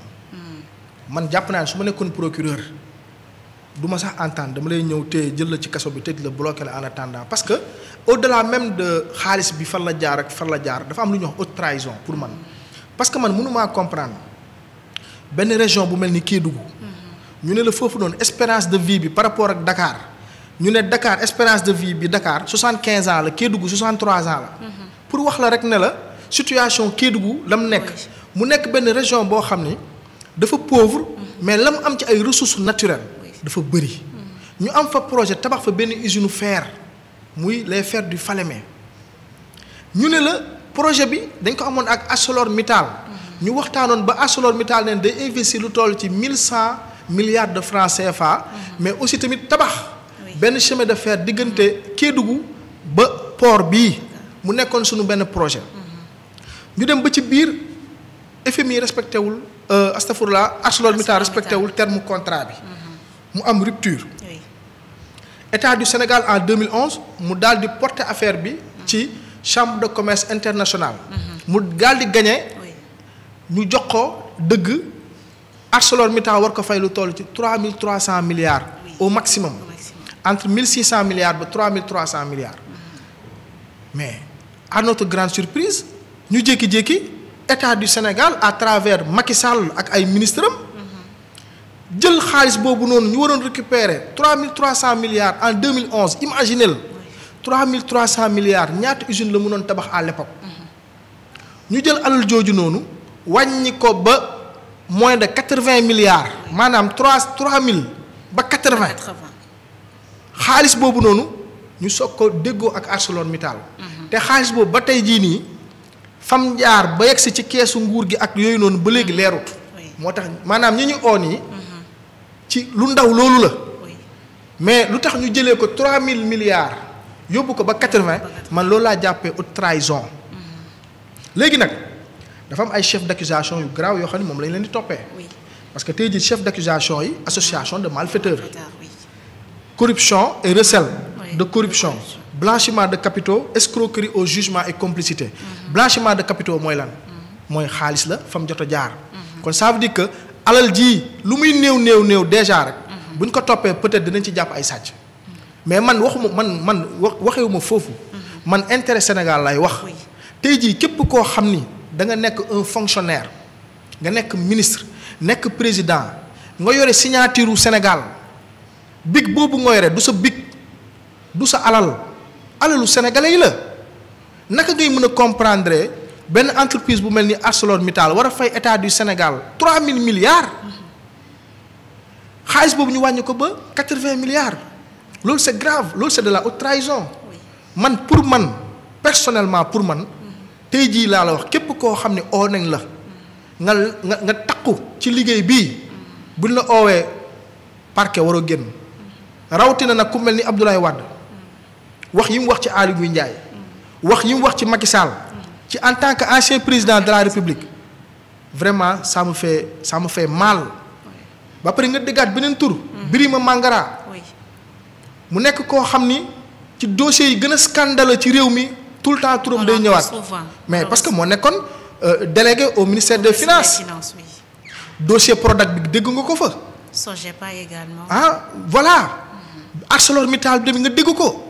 mais waa jooju man mënuma comprendre pourquoi ñu koy muy circuler actuellement. parce que am na ci ñoo xam ne tey jii ñoo ngi leen di téye ci kaso yi mais pour des choses yu gën a ñàkk fayda mais tey jii boo waxee wax bu tegginu ñu tëj la. rawatina nag koo xam ni saa waay état du Sénégal war a am 3000 milliards parle de deniers publics. Deniers publics. Mais ces gens-là il faut les emprisonner. da leen di tëj après soo paree na nga dem xooli noo leen di jàppee parce que dafa am loo xam ne dafa am ba pare. c'est des gens qui ont trahi le peuple sénégalais c'est des gens qui ont trahi le Sénégal ils ne méritent pas d'être libres rawatina nag ñuy am possibilité dem bay nekk ay député mais tey jii ñu ci gën a bëri ci député yi ñu ci gën a bëri ils sont impliqués dans des scandales yu graves mais looloo gën a grave ana Abdoulaye Sylla man depuis que bi mu ne dafa tukki bi ma liiree ci journal yi dafa tukki Paris man déggaatuma ko anamu voilà ñaata député ñoo am mandat député nekk assemblée nationale tey jii ñoo ngi ci kaso bi te le cas de Moustapha Diop da ngay dégg ay audio ay chèques yu circulé ay dame boo xam ne taxaw ne ay 700 millions ak dugg na fii génn na fële nga dégg kaaw Birima Mangala kaaw Prodac tey ci affaire ArcelorMittal je pense que c'est des gens yoo xam ne en tout cas ci dossier ArcelorMittal bii nii nekk na dossier boo xam ne nag sénégalais yi teg nañ ci seen bët yàgg na kii moom Macky Sall fa mu nekk sax waroon nañ ko yónnee mandat d'arrêt nu mu gën a gaawee maintenant nag comme que justice dafa am temps dafa am ay procédure te nit ki boo entravé procédure bi mun na fa jaaree ba génn ci biti peut-être moo xam justice bi xaw a am benn prudence mais dama ne avec ces gens-là lan leen war a njëkk a toppee muy haute trahison la c'est des gens qui ont trahi le peuple sénégalais tey jii man jàpp naa ni état du Sénégal fu mu waroon am 3000 milliards nga jël xaalis wàññi ko ba 80 te ci 80 yooyu noonu ba léegi état du Sénégal sax xamul xaalis bi nu mu def ba dugg ci kees bi ak est-ce que lépp dugg na parce que déjà rek avocat yi nee nañu ñu doon topp dossier yi nee dañoo xëy benn fajar rek ñu ne leen beneen avocat bu nekk France mooy continuer dossier bi. xaalis bi jaar fa mais loolu man kaa gagné la. parce que l'agent judiciaire du temps dafa bañoon signature. waaw mais loolu laa wax mais imaginez xaalis bu waroon dugg directement ci trésor public bi. nga fexe ba mu transiter France jaar ci benn avocat français kooku jël ci ay commission am koo xam ne yow fekkewul benn xeex. mais loolu mais vraiment loolu man vraiment moo tax man vraiment des fois je comprends pas. des fois man je comprends pas j'ai du mal à comprendre parce que xam nga justice dafa am deux volets. dafa am côté boo xam ne perception la. am côté boo xam ne factuel la muy ay kayit. tey jii lii xew dëgg lii am ci bureau procureur am ci bureau juge d'instruction yi. loolu ñoom ñoo ko xam ak ñi tiim dossier yi. ak peut-être journalistes yi nga xam ne nekk nañ au cœur du dossier jot am xam-xam ci dossier bi mais juge bi moo xam lépp lu ci nekk. léegi sénégalais xam nga la lañ xam. li ñuy gis ak li ñuy dégg. mooy li ñuy gis ci TikTok bi. di ko lire ci Facebook bi. doo xam ndax manipulation la doo xam ndax désinformation la. waxtaan yi am ci bopp koñ bi. mais loolu mooy forger li nga xam ni mooy perception bi. yooyu noonu nag la ñuy dajale di ko dajale ba mu nekk nag benn ngandam maamu say. nga xëy suba teel mu am benn inondation bu am Grand Yoff nga xëy suba teel rek booy taal pneu rek commencé taal léegi nag effet catalyseur boobu day nekk. taal pneu bi inondation bi mais lii tax nit yi di gën a génn ci biti seen yaakaar tas mooy perception ba neen am ci injustice bi lañ daan am fële lépp ba fay dajaloo nag mu nekk nag benn situation boo xam dafay dégénérer moo tax régime bi il faut qu'il soit très prudent gis nga dossier yii ak yeneen yu fi nekk je pense que ils ont intérêt à ce que ñu accélérer dossier yi bu ko defee nag ñu mun ci accélérer parce que man du ma la ko nëbb man dama nekk la grande offensive des alliés pour le triomphe du projet mais léegi booy def sa publication pour siwal liggéeyu nguur gi lu ci gën a bëri ci commentaires yi ci réseaux sociaux yi léegi dañ lay tabal justice le mot justice revient souvent te nag loolu alerte la koy jàppee wala xaw ma daal mais en tout cas yaa ngi ci dégg Waly Diouf Bodian Pastef ñoom seen wàllu bopp xam nañ ni loolu am na président tamit wax na ci mais je pense que il est maintenant temps ñu accélérer yenn dossiers yi parce que gis nga yenn dossiers yi boo bàyyee ba élection di waaj a am. wala nga bàyyi ba ay 2027. légitimité ba nga naan am doo ko amati parce que dañ naan ñi ngay tëji dañ naan c'est politique la. lii rek foofu la ñuy jafandoo bu ñu fa jafandoo dina am ñoo xam ne. buñ gisee ay kayit sax war ko gëm dañu naan c'est pour des raisons politiques la parce que pourquoi bi ñu ñëwee toog en 2024 defuñu ko. tey jii loi OFNAC bi par exemple bu ñu ko teeloon a dugal. 2024. 3 mois après ñu dugal ko mais heure bi am na ñu ci gën a bëri duñ génn réew mi. parce que loi OFNAC bu bees bii nii. ni ñu ko bindee. dafay tax ba nga xam ne képp koo xam ne tey jii am nañ soupçon da ngaa sàcc.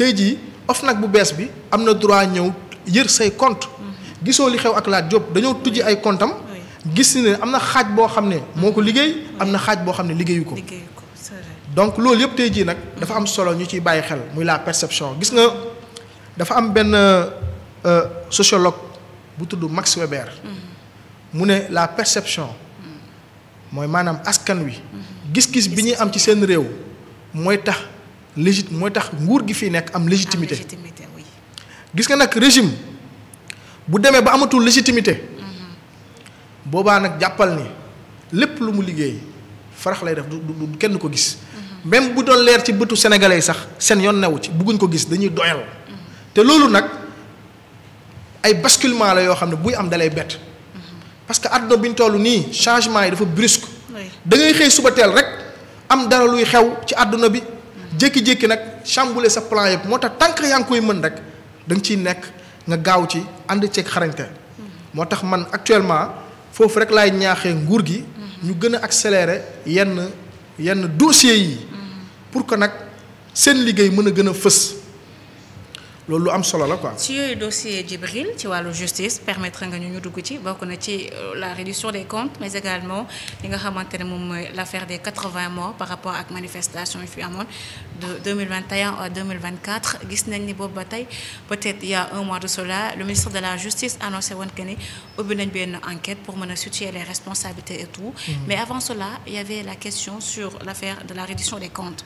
Mais dañu jékki-jékki mu mel ni comme si que mbir yi dafa taxaw bouger. Il y a plus de convocation kenn sax waxatul ci wàllu reddition des comptes par rapport à cette question pour rejoindre la ci li nga xamante ne moom mooy attente sénégalais yi dañuy xaarandi ci régime bi bokk na ci mooy justice soit faite par rapport ak lépp lu nga xamante ne jàpp nañ ne injustice la boo xamante ne ñi fi jaaroon teg nañ ko sénégalais.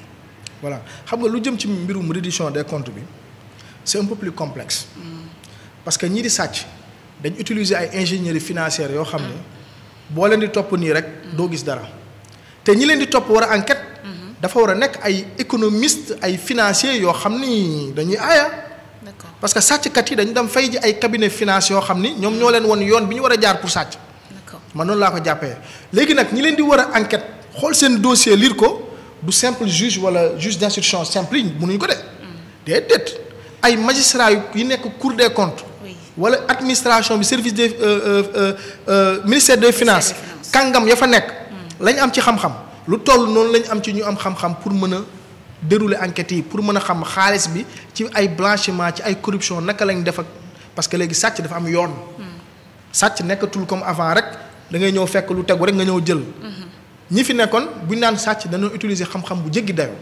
donc tey jii enquête reddition des comptes bi mënut a nekk enquête bu gaaw te yomb loolu man moom loolu xam naa ko dossier boo ci jël rek ci biir pour nga situer chaîne de responsabilité yi dafay laaj nga xuus si mais plus ngay xuus bu fekkee yow droit nga jàng ay code pénal nga jàng mais bu la joxee ay dossiers yoo xam ni ay compte bancaire la ak ay virement mais foog nga jox ay cabinet ñu audité ko foog nga jox ay spécialistes ñu jàng ko te ay 12 ans sur 12 ans dafa bëri xoolal dossier ArcelorMittal bi ça date de 2012 2011 donc kon yàgg na donc nga ñëw ci Prodac bi donc loolu dafa bëri dafa mel rek benn malade li ma koy faral di wax Sénégal li ma koy jàppee benn malade ñu ne malade bi dafa xaw a am benn cancer par exemple wala benn feebar ñu oo ambulance bi mu war ko yóbbu hôpital pour faj ko ci yoon bi ambulance bi def accident malade ba damm xam nga bu ñu yeggee hôpital damm bi la ñuy njëkk a lijjanti parce que tey jii nit ku damm nga bëgg ko jox ay garabu cancer jox ko garabu damm bu yàggee rey ñooy kalaate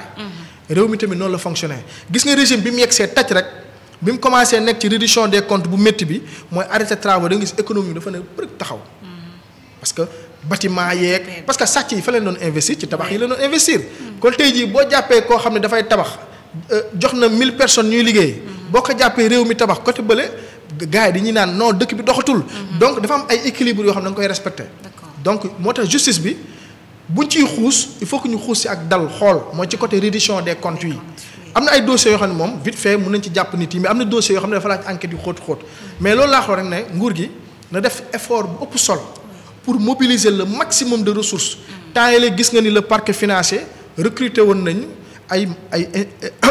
ay magistrats yu bees gis nga tamit ne conseil des ministres il y a 2 mois je pense 35 nouveaux magistrats dugg nañ ci magistrature bi donc loolu lépp ay effort la am na loo xam ne nag école yi joxewuñ ko ci fournir wuñ ko peut-être ci ay magistrats parce que magistrat da nga war a qualifier am yenn qualification yi donc loolu lépp dafay ñëw dañ koy jël en compte mais nag comme li ñuy wax rek nguur amul lay nguur amul lay boroom kër bu war a joxe dépense 8 heures soxnaam dem nduggi ji boroom kër googu amul lay ci kanamu njaboot bi amul lay boroom kër bu yeewoo day joxe dépense nguur tamit yenn question yi nit yi lijjantiwuñu lu nekk ci li ci biir ñoom ci perception yi li ñu nekk mooy constat li nga gis ak la ngay dégg parce que li ma lay wax nii peut-être pour nga xam ko foog nga xaw a jàng wala nga sa mag nekk magistrat wala nga xam li xew wala nga nekk journaliste comme yow mais sénégalais lambda bi moom xamul loolu moom lu muy gis ne mbir yi dafa yéex. et puis le sénégalais également lambda boobu yow balaa ngay jot pouvoir bi. peut-être yaa ko ne woon am nga preuve yëpp que ni mbir yi. voilà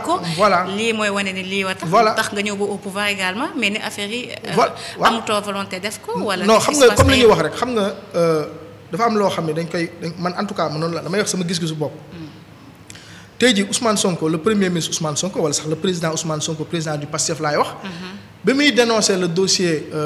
bi nga xam ne mooy dossier Prodac bi mais c'était un député avec des prérogatives parlementaires mu def ay enquêtes daal di constater daal di gis daal di dénoncer ñu jaaree ci moom sax éliminer ko ci dossier bi au plan politique ba nga xam ne bokkul ci élection yi ba tey jii moo jur sax le président Bassirou Diomaye Faye ñëw toog donc tey jii nii rapport boobu noonu tey jii ñoom bi ñu yegsee rek publier nañ rapport bi nga xam ne tey jii mooy première partie rapport bi léegi nag deuxième partie rapport bi moo des xaw ma première partie mais am na côté bu njëkk a publié de 2018 à 2021 je pense. Oui. Voilà donc tey jii nag rapport bi premier ministre nee na yore na ko transmettre nañ ko.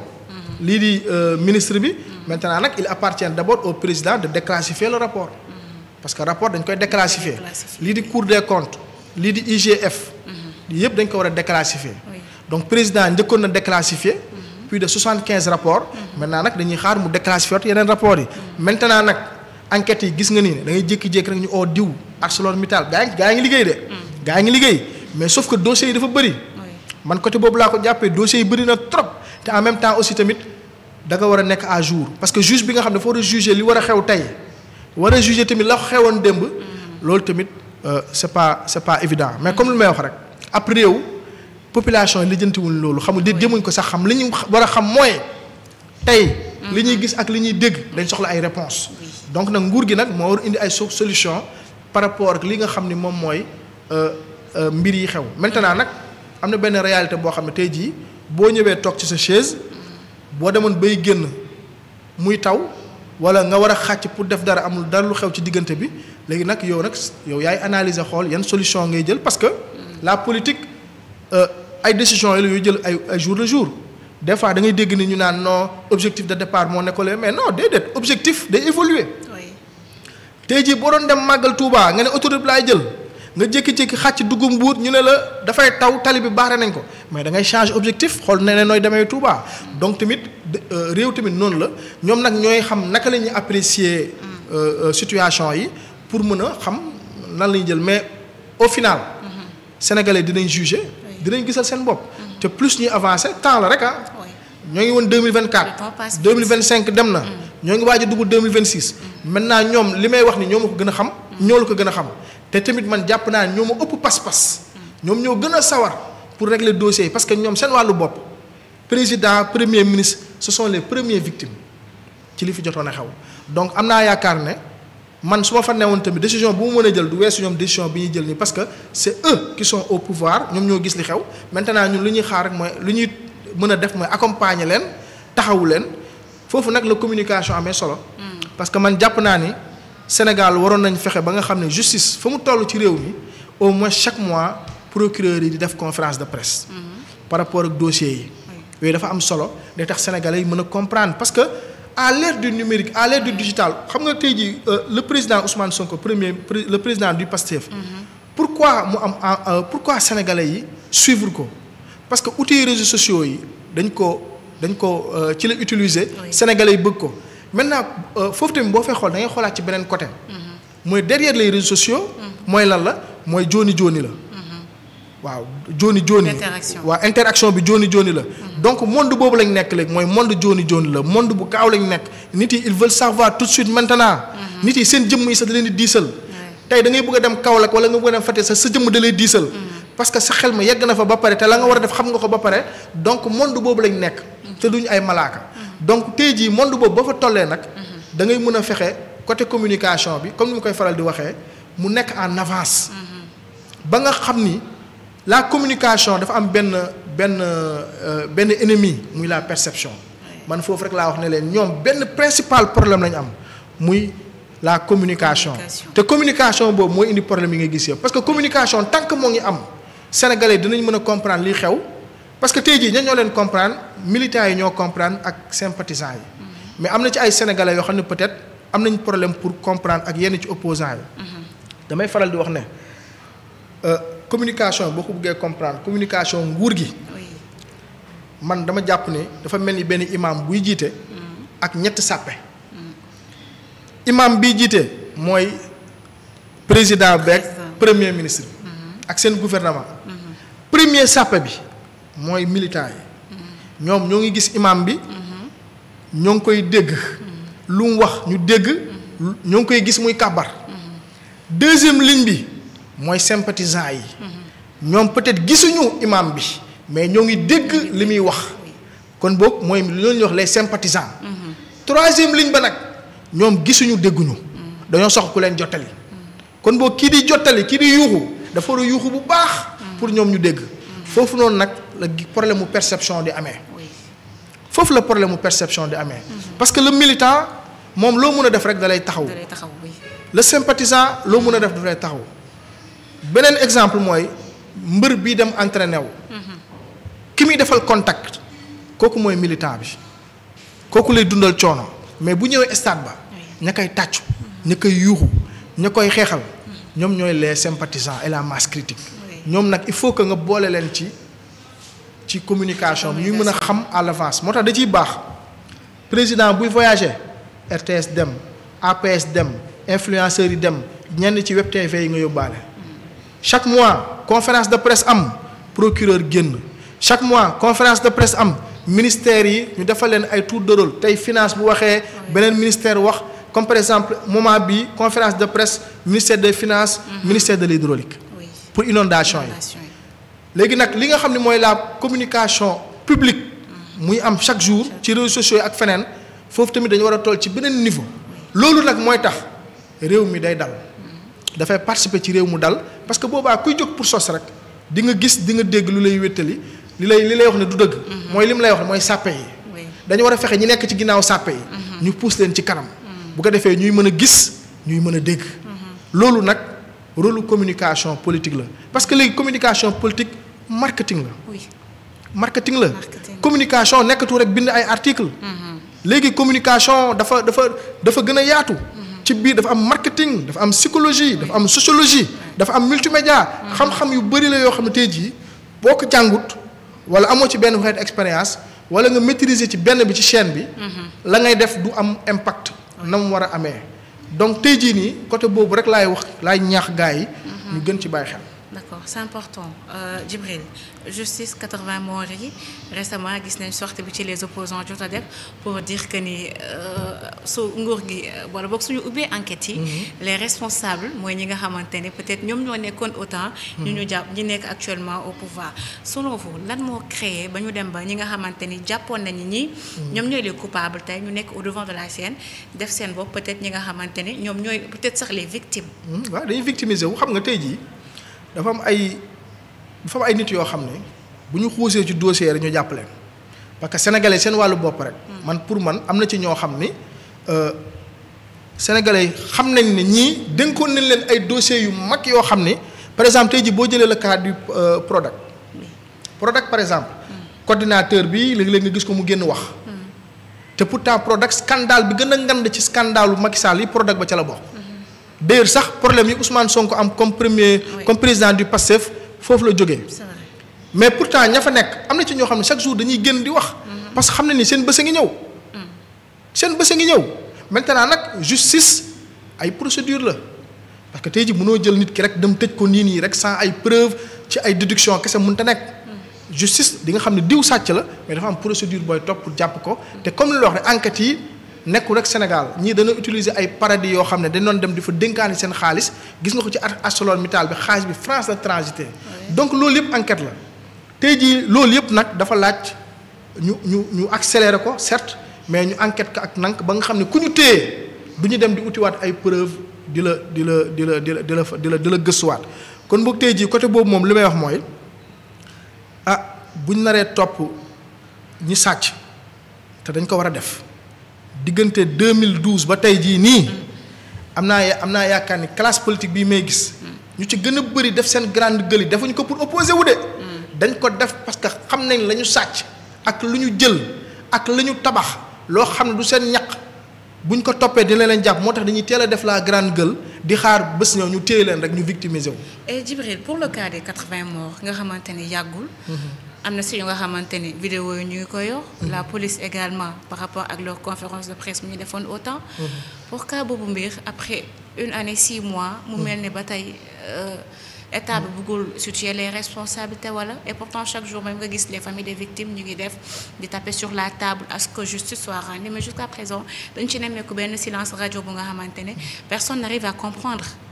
xam nga c'est un dossier très sensible. oui parce que dara gën a métti nga am sa doom nga xam ne yaakaaroon nga ko ëllëg mu daal di lay wutu. ci sa liggéey ñu dóor ko bal mu dee. man am naa ci sama benn xarit. bu tudd Moustapha Guèye ñu ko oowee sunu caméraman la woon cadre monteur la woon moom demul woon sax ci manifestation da doon ñibbisi ñu dóor lacrymogène ci fi mu nekkoon mu fatt daal di décédé xam nga kon loolu métti na donc tey jii ku am naqar boobu noonu mënul xaar mënul muñ quoi da nga koy comprendre quoi parce que doom dafa fort mag dafa fort raq dafa fort xarit dafa fort donc kon boog dossier bu sensible la de l'autre côté aussi tamit mu am les forces de l'ordre ak ña leen jox ay instructions donc te mu am ay enquête mu am ay vidéos yu circulé am na ci vidéos yi ñoo xam ne fetal lañ leen di wane ñu téye ñii ay fetal pour dóor lacrymogène je sais pas mais am na benn rappeur boo xam ne moom ci gën a frappé ku ñu ooyee Baba Kaana boo xam ne tamit dañ ko rey te Baba Kaana lyrics yi boo ko doon lire ay Farba Ngom la doon attaqué ak yooyu noonu donc yooyu yëpp tey jii enquêtes yi dafa laaj ñu xóotal ko certes gis nga ni am na je pense c'est le ministre de la justice il y a 17 jours il y a 20 jours de cela nee na joxe na instruction parquet bi comme ça mu tàmmalee liggéey bi maintenant nag comme li ñu wax rek y a le temps de la justice certes wax naa la ko askan wi moom mun taxaar maintenant nag nous devons faire confiance régime bi wóolu leen comme ni ñu ko yàgg defee que enquête bi ñoom ñoo ëpp intérêt parce que ce sont les premières victimes à ce que ñu daal di jàpp nit yi mais nag ñu teg ko ci yoon bañ a képp kuñ téye daal ñu am assez de preuve pour wane ne kii moom la ñu soog ko téye man daal loolu laay wax ne leen certes population bi ñoo ngi xaar yàqamti nañ parce que dara gën a métti nga am naqar bu toll nii parce que am na ñoo xam ne ba tey jii nii góomu xol yi ñu am kenn mënu ko dindi de léeg-léeg nga gis ci handicapé boo xam ne dañ dagg tànk bi kii dagg nañ loxoom kii mënutul liggéey bu la doon jox sax 1 milliard du doy ndax tey jii ku ne kañ jox la 500 millions ñu dagg sa tànk da ngay ne déedéet donc kon boog tey jii métti na trop maintenant nag li ñuy xaar rek mooy pouvoir bi maintenant nag xam nga dafa am lu ñuy wax la séparation des pouvoirs parce que loolu dige la woon parce que bu ñu ne rupture systémique ba ñuy woote dañ ne woon bu ñu léegi nag nekkatul benn ministre de la justice boo xam ne lii ak lële la donc tey jii parce que am na ñu ci gën a bëri dañu ñëw jël di instrumentaliser justice bi di ci éliminer ay opposants léegi nag tey jii njëkk nañ yegsi jël nañ benn ministre boo xam ne indépendant la ñëpp ràññee ko muy Ousmane Diagne ci ay dossiers yu bëri ñu daal di koy teg maintenant ñoo ngi jugé léegi nag remaniement bu amee bu ñu gisee ne peut-être ministre bi atteindre suñu ay objectifs là le régime actuel le tandem va faire le choix. le problème Djibril c'est le ministre wala est-ce que lu administration judiciaire bi ñuy nekk autour. waa xam nga man moom sincèrement. man mënuma laa wax parce que tiimuma ay dossiers parce que c'est un dossier fragile.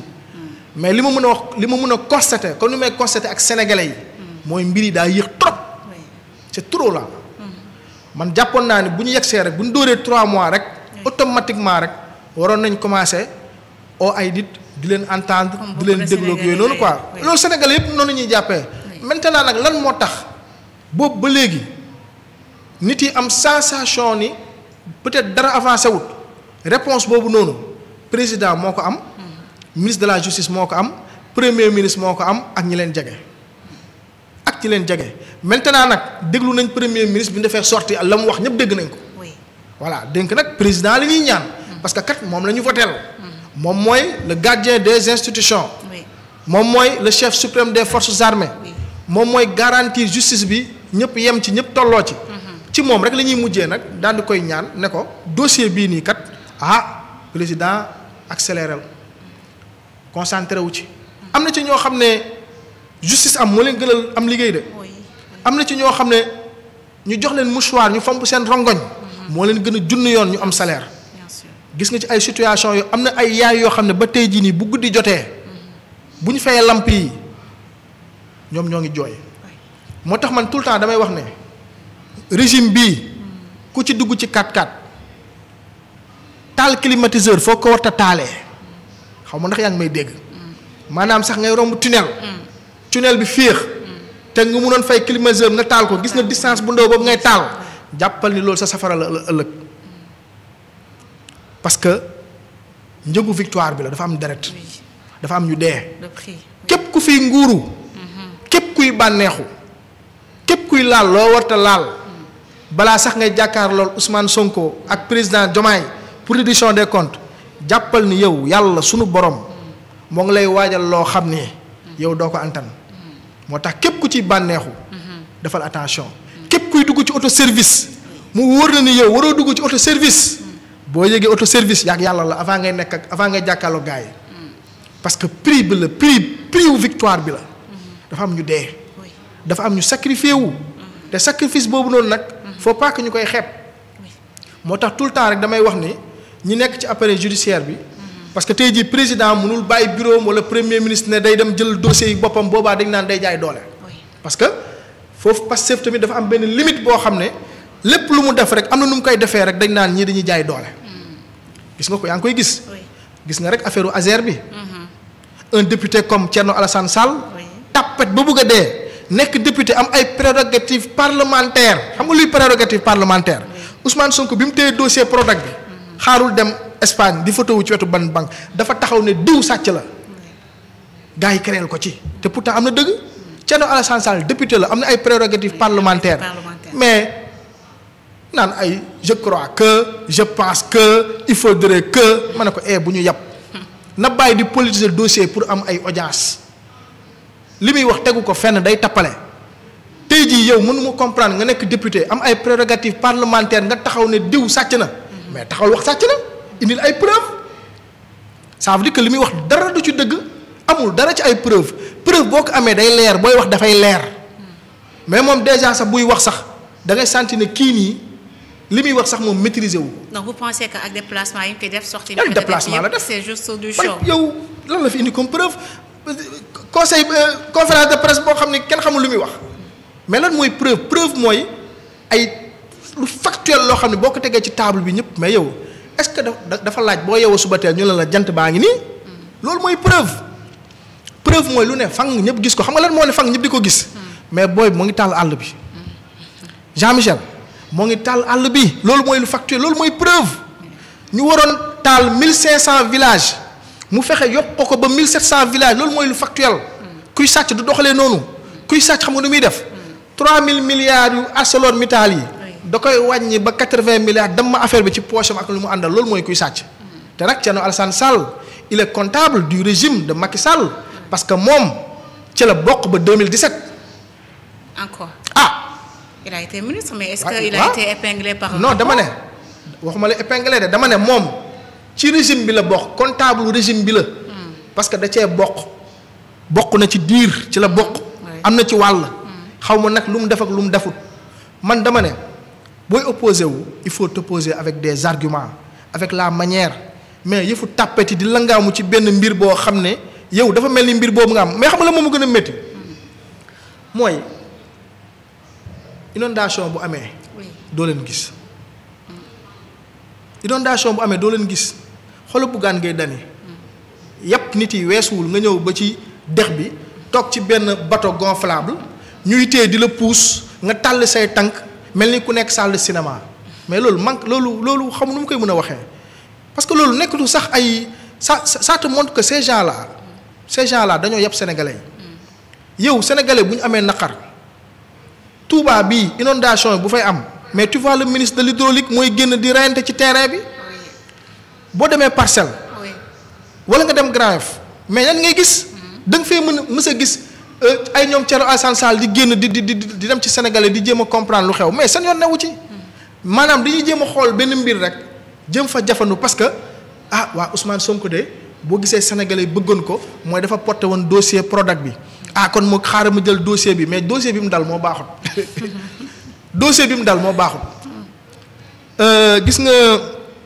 actuellement nii électrification rurale bi paa yi kontaan nañ de yaay yi kontaan nañ gis nga boo ñëwee ci ab dëkk amul courant xam nga mooy lan mooy guddi bu jotee xale yi amul lu ñu jàng dëkk bu amul courant guddi gi mooy lan dispensaires yi guddi gi bu amee kuy war a wasin dañ koy teg ci seret yóbbu ko ci dëkk bu am courant dëkk bu amul courant dafa métti bëccëg métti guddi mooy lan mooy tey jii boo jëndee yàpp doo mën a jënd yàpp pour suba doo mën a jënd pour suba la ngay jënd pour tey la tu vis au jour le jour nit ñëw taal fa courant indi fa courant ba lamp yi di tax kër gu nekk mën a am courant yemul foofu de état bi jël lu toll ci biir 300 milliards ci rapport d'exécution budgétaire bii def ko ci subvention électricité ba nga xam ne njëgu courant bi dafa wàññeeku mais da nga déggati nit yi di jooy naan woyofal bi dafa métti parce que nguur gi moo ngi fay def jéego yu am solo loolu c'est à saluer c'est à féliciter waaye nag jafandu naan ay dugg na fii génn na fii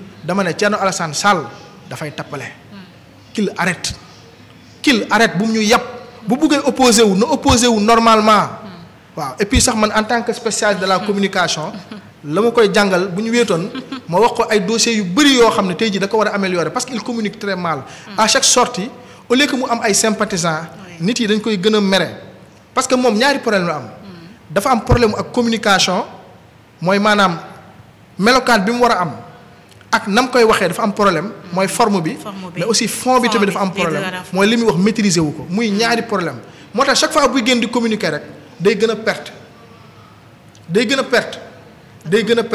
te gis nga opposition Sénégal bii nañ comprendre benn mbir mooy ñi nga xam ne ñooy contre régime bi benn masse la boo xam ni amuñu leader nekkul ne yow da ngay ñëw wax lii rek ñu ñëw gëm la dañ lay topp dañuy adhérer ci sa déedéet ñoom xam nga comme loo ci sa sàppe yi rek peut-être communication nguur gi moo des peut-être comprendre ñu ba mu leer mais buñ leen leeralee lu ne fang rek dina ci am ñoo xam ne ñu ci gën a bëri dañuy comprendre nguur gi fan la jëm ak naka la fay demee mooy tax nag ñu mën a comprendre xoolal rek ci plan de redressement bi premier ministre dafa génn def communication leeral daal di présenter gars yi génn dem ci plateau yi gars yi dem RTS ku nekk def ci sa kii mais da nga ciy dégg débat bi déggatoo ko est-ce que déggati na ku ci manipuler ma jox la beneen cas depuis que régime bi yegsi màggal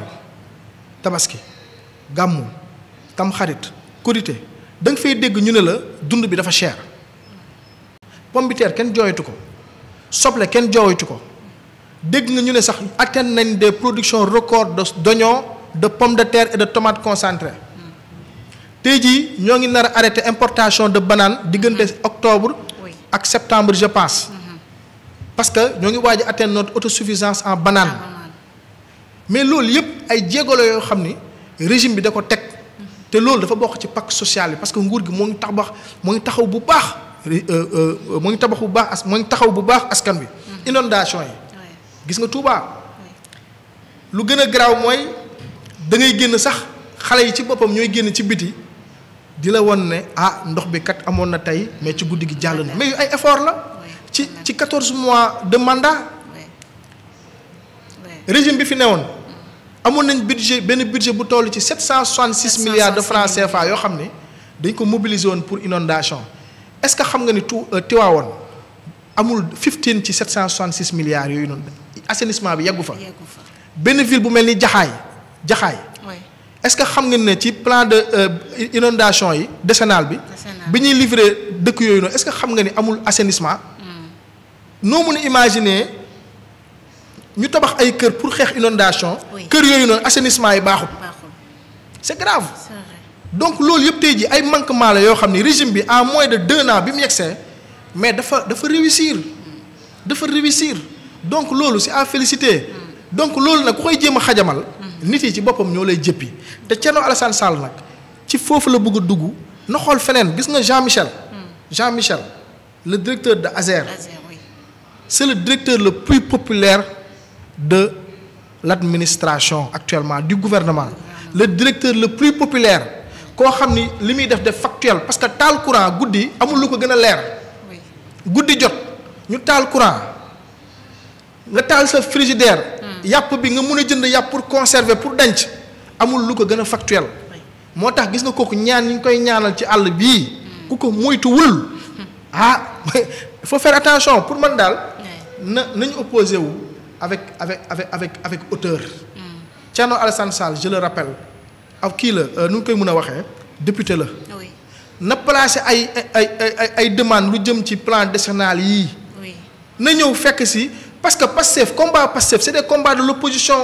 kaw Pastef dafa garaaw li muy mën a wax daal Pastef li muy xeex opposition bi war na ko mën a xeex yaa ngi comprendre fekk si Pastef ci xeexam mënu la wàññi dara yow en tant que opposant parce que ñoom ñoo la jiitu ci opposition bi ñoom loolu la ñu war a comprendre mais malheureusement pour ñoom l'opposition c'est contre Ousmane Sonko pour ñoom il existe par rapport ak Ousmane Sonko tout le temps Ousmane Sonko mooy seen boussole fu ñu mën a taxaw rek dañuy njëkk a repérer Ousmane Sonko soo ko attaqué parce que noonu la ñu opposé woo ñoom ils sont dans le passé malheureusement xamuñ ne Sénégal malheureusement dafa avancé xale yi màgg nañu li ñuy gis li seen kanam la li ci ginnaaw donte ñoo ngi koy jàng mais li seen kanam la ñuy xool te nag loolu daf leen di échapper malheureusement. C'est important Djibril ñu lay remercier malheureusement waxtu wi jot na. merci d'être venu. ñu bàyyi la nga tàggatoo ak ñi doon seetaan. waaw merci beaucoup kontaan naa ci invitation bi. vraiment sentiruma sax temps bi dem. et 21h37 je pense que dépassé nañ 1 heure de temps. oui on a dépassé 1 heure. mais bon. incha allah dinañ ko gën a seetaanaat bon di la remercier Opinion Libre di ñaanal Pape Matar. nekk na vraiment tamit un écrivain sax laa koy mën a woowee man moom Pape Matar c'est un écrivain d'abord. parce que il fait partie des rares jeunes sénégalais yoo xam ne ils sont dans la production de livres. te loolu jafe la tout le temps rek moo ngi bind. donc di ko remercier bi ma ñëwee ci plateau bi vraiment gis naa fi loo xam ne macha allah da am nañ yaakaar bu baax ci télé Opinion bi di wax sénégalais yi Opinion Libre dañ koy partager. di nuyu aussi sama technicien yi ma fi fekk di leen ziar di la remercier aussi tamit ci invitation bi. Merci beaucoup Djibril Gueye ñu ngi lay remercier en tout cas c'est nous qui vous remercions d'avoir répondu à notre invitation moom mooy le coordinateur du GOT grande offensive pour le triomphe du projet moom lañ dalaloon tey ci seen biir émission bi di face à face tout en espérant que waxtaan wi am na solo am na benn annonce bu mu gis là. oui à rappeler que aujourd'hui qui moo décédé honorable député là voilà. J'ai pas encore reçu l'information donc c'est à honorable vérifier. député Fanta Sall la dame là. C'est à vérifier donc. D'accord. bu dee lu am la de parce que ki posté message moom xam naa ko bu dee lu am la tamit di profiter di ko jaale waale avant dellu antenne bi. D'accord. Alors je rappelle que ni moom moo nekkoon suñu gan tey Djibril Gueye di le coordonnateur du GOT grande offensive pour le triomphe du projet moo nekkoon tey suñu gan ci biir émission bi di face à face waxtaan bi on espère que ni amal na leen solo et que jël ngeen ci jàngat di ko remercier ci wuysu bi mu ñu wuysu di remercier également équipe technique bi Vieux ak Ibrahima noonu également la ñuy remercier suñu internautes suñu doon suivre boobu ba tey di leen jox rendez-vous très prochainement di leen souhaiter ren ngeen passer une excellente fin de soirée. Il vient de paraître maanaam mi ngi soog a génn découvrez Serigne Abdou Mbacké guide de la révolution sénégalaise 2021-2024 mu di livre bu am doole soqe ko ci loxol bindkat bii di Pape Makhtar Diallo édité par Opinion Libre livre bi nag comme ni ngeen ko gisee dafay fàttali taxawaay bu am solo bi Serigne Abdou Mbacké amal ci jamonoy 2021 ba 2024 muy retracé waat itinéraire bu révolution sénégalaise sukkandiku ci ay faits yu précis te dëggu ci juróom benneelu ouvrage am Papa Makhtar Diallo daf ci bëggoon a rendre hommage nit koo xamante ne foo natt tolluwaay wi weesu na ko bu loolu weesoo gannaaw hommage boobule dafay dellu siwaat ba tey sur la révolution sénégalaise pendant cette période charnière ci biir livre bi di ngeen ci jàng waxuma la rek seede yu am solo bu bindkat bi waaye itam seedes ay prêcheurs ay chefs religieux ay universitaires anciens ministres ak i simple citoyen ñoom ñëpp daa di booloo ngir raconter histoire ak influence nit kooku nga xamante ne amul dendandoo ci xët bu njëkk bi di ngeen ci am mbinduk monsieur El Hadji Malick Ndiaye di président bu assemblée nationale bu Sénégal ca xëtu postface ba nag di ngeen ca am mbinduk monsieur Mouhamadou Ngouda Mboup di président bu conseil d'administration bu port autonome de Dakar livre bi nag disponible na fi mu toll nii mën ngeen ko am ci ñaari junni dong maanaam 10 000 francs CFA seulement gaaw leen gaaw passé seen commande ci opinion libre woote leen ci 70 009 17 58 Serigne Abdou Mbacké mooy guide de la révolution sénégalaise 2021-2024 di livre bu am solo pour ngeen mën a comprendre histoire politique et spirituelle.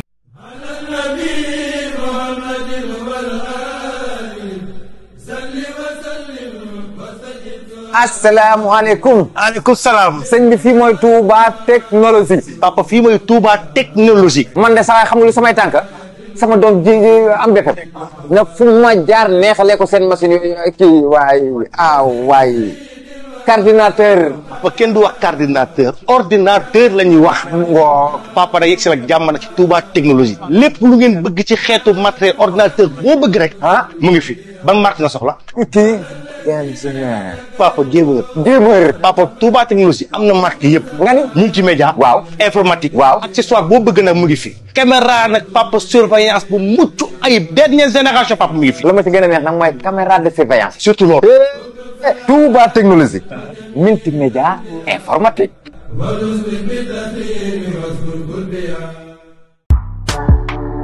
Opinion libre.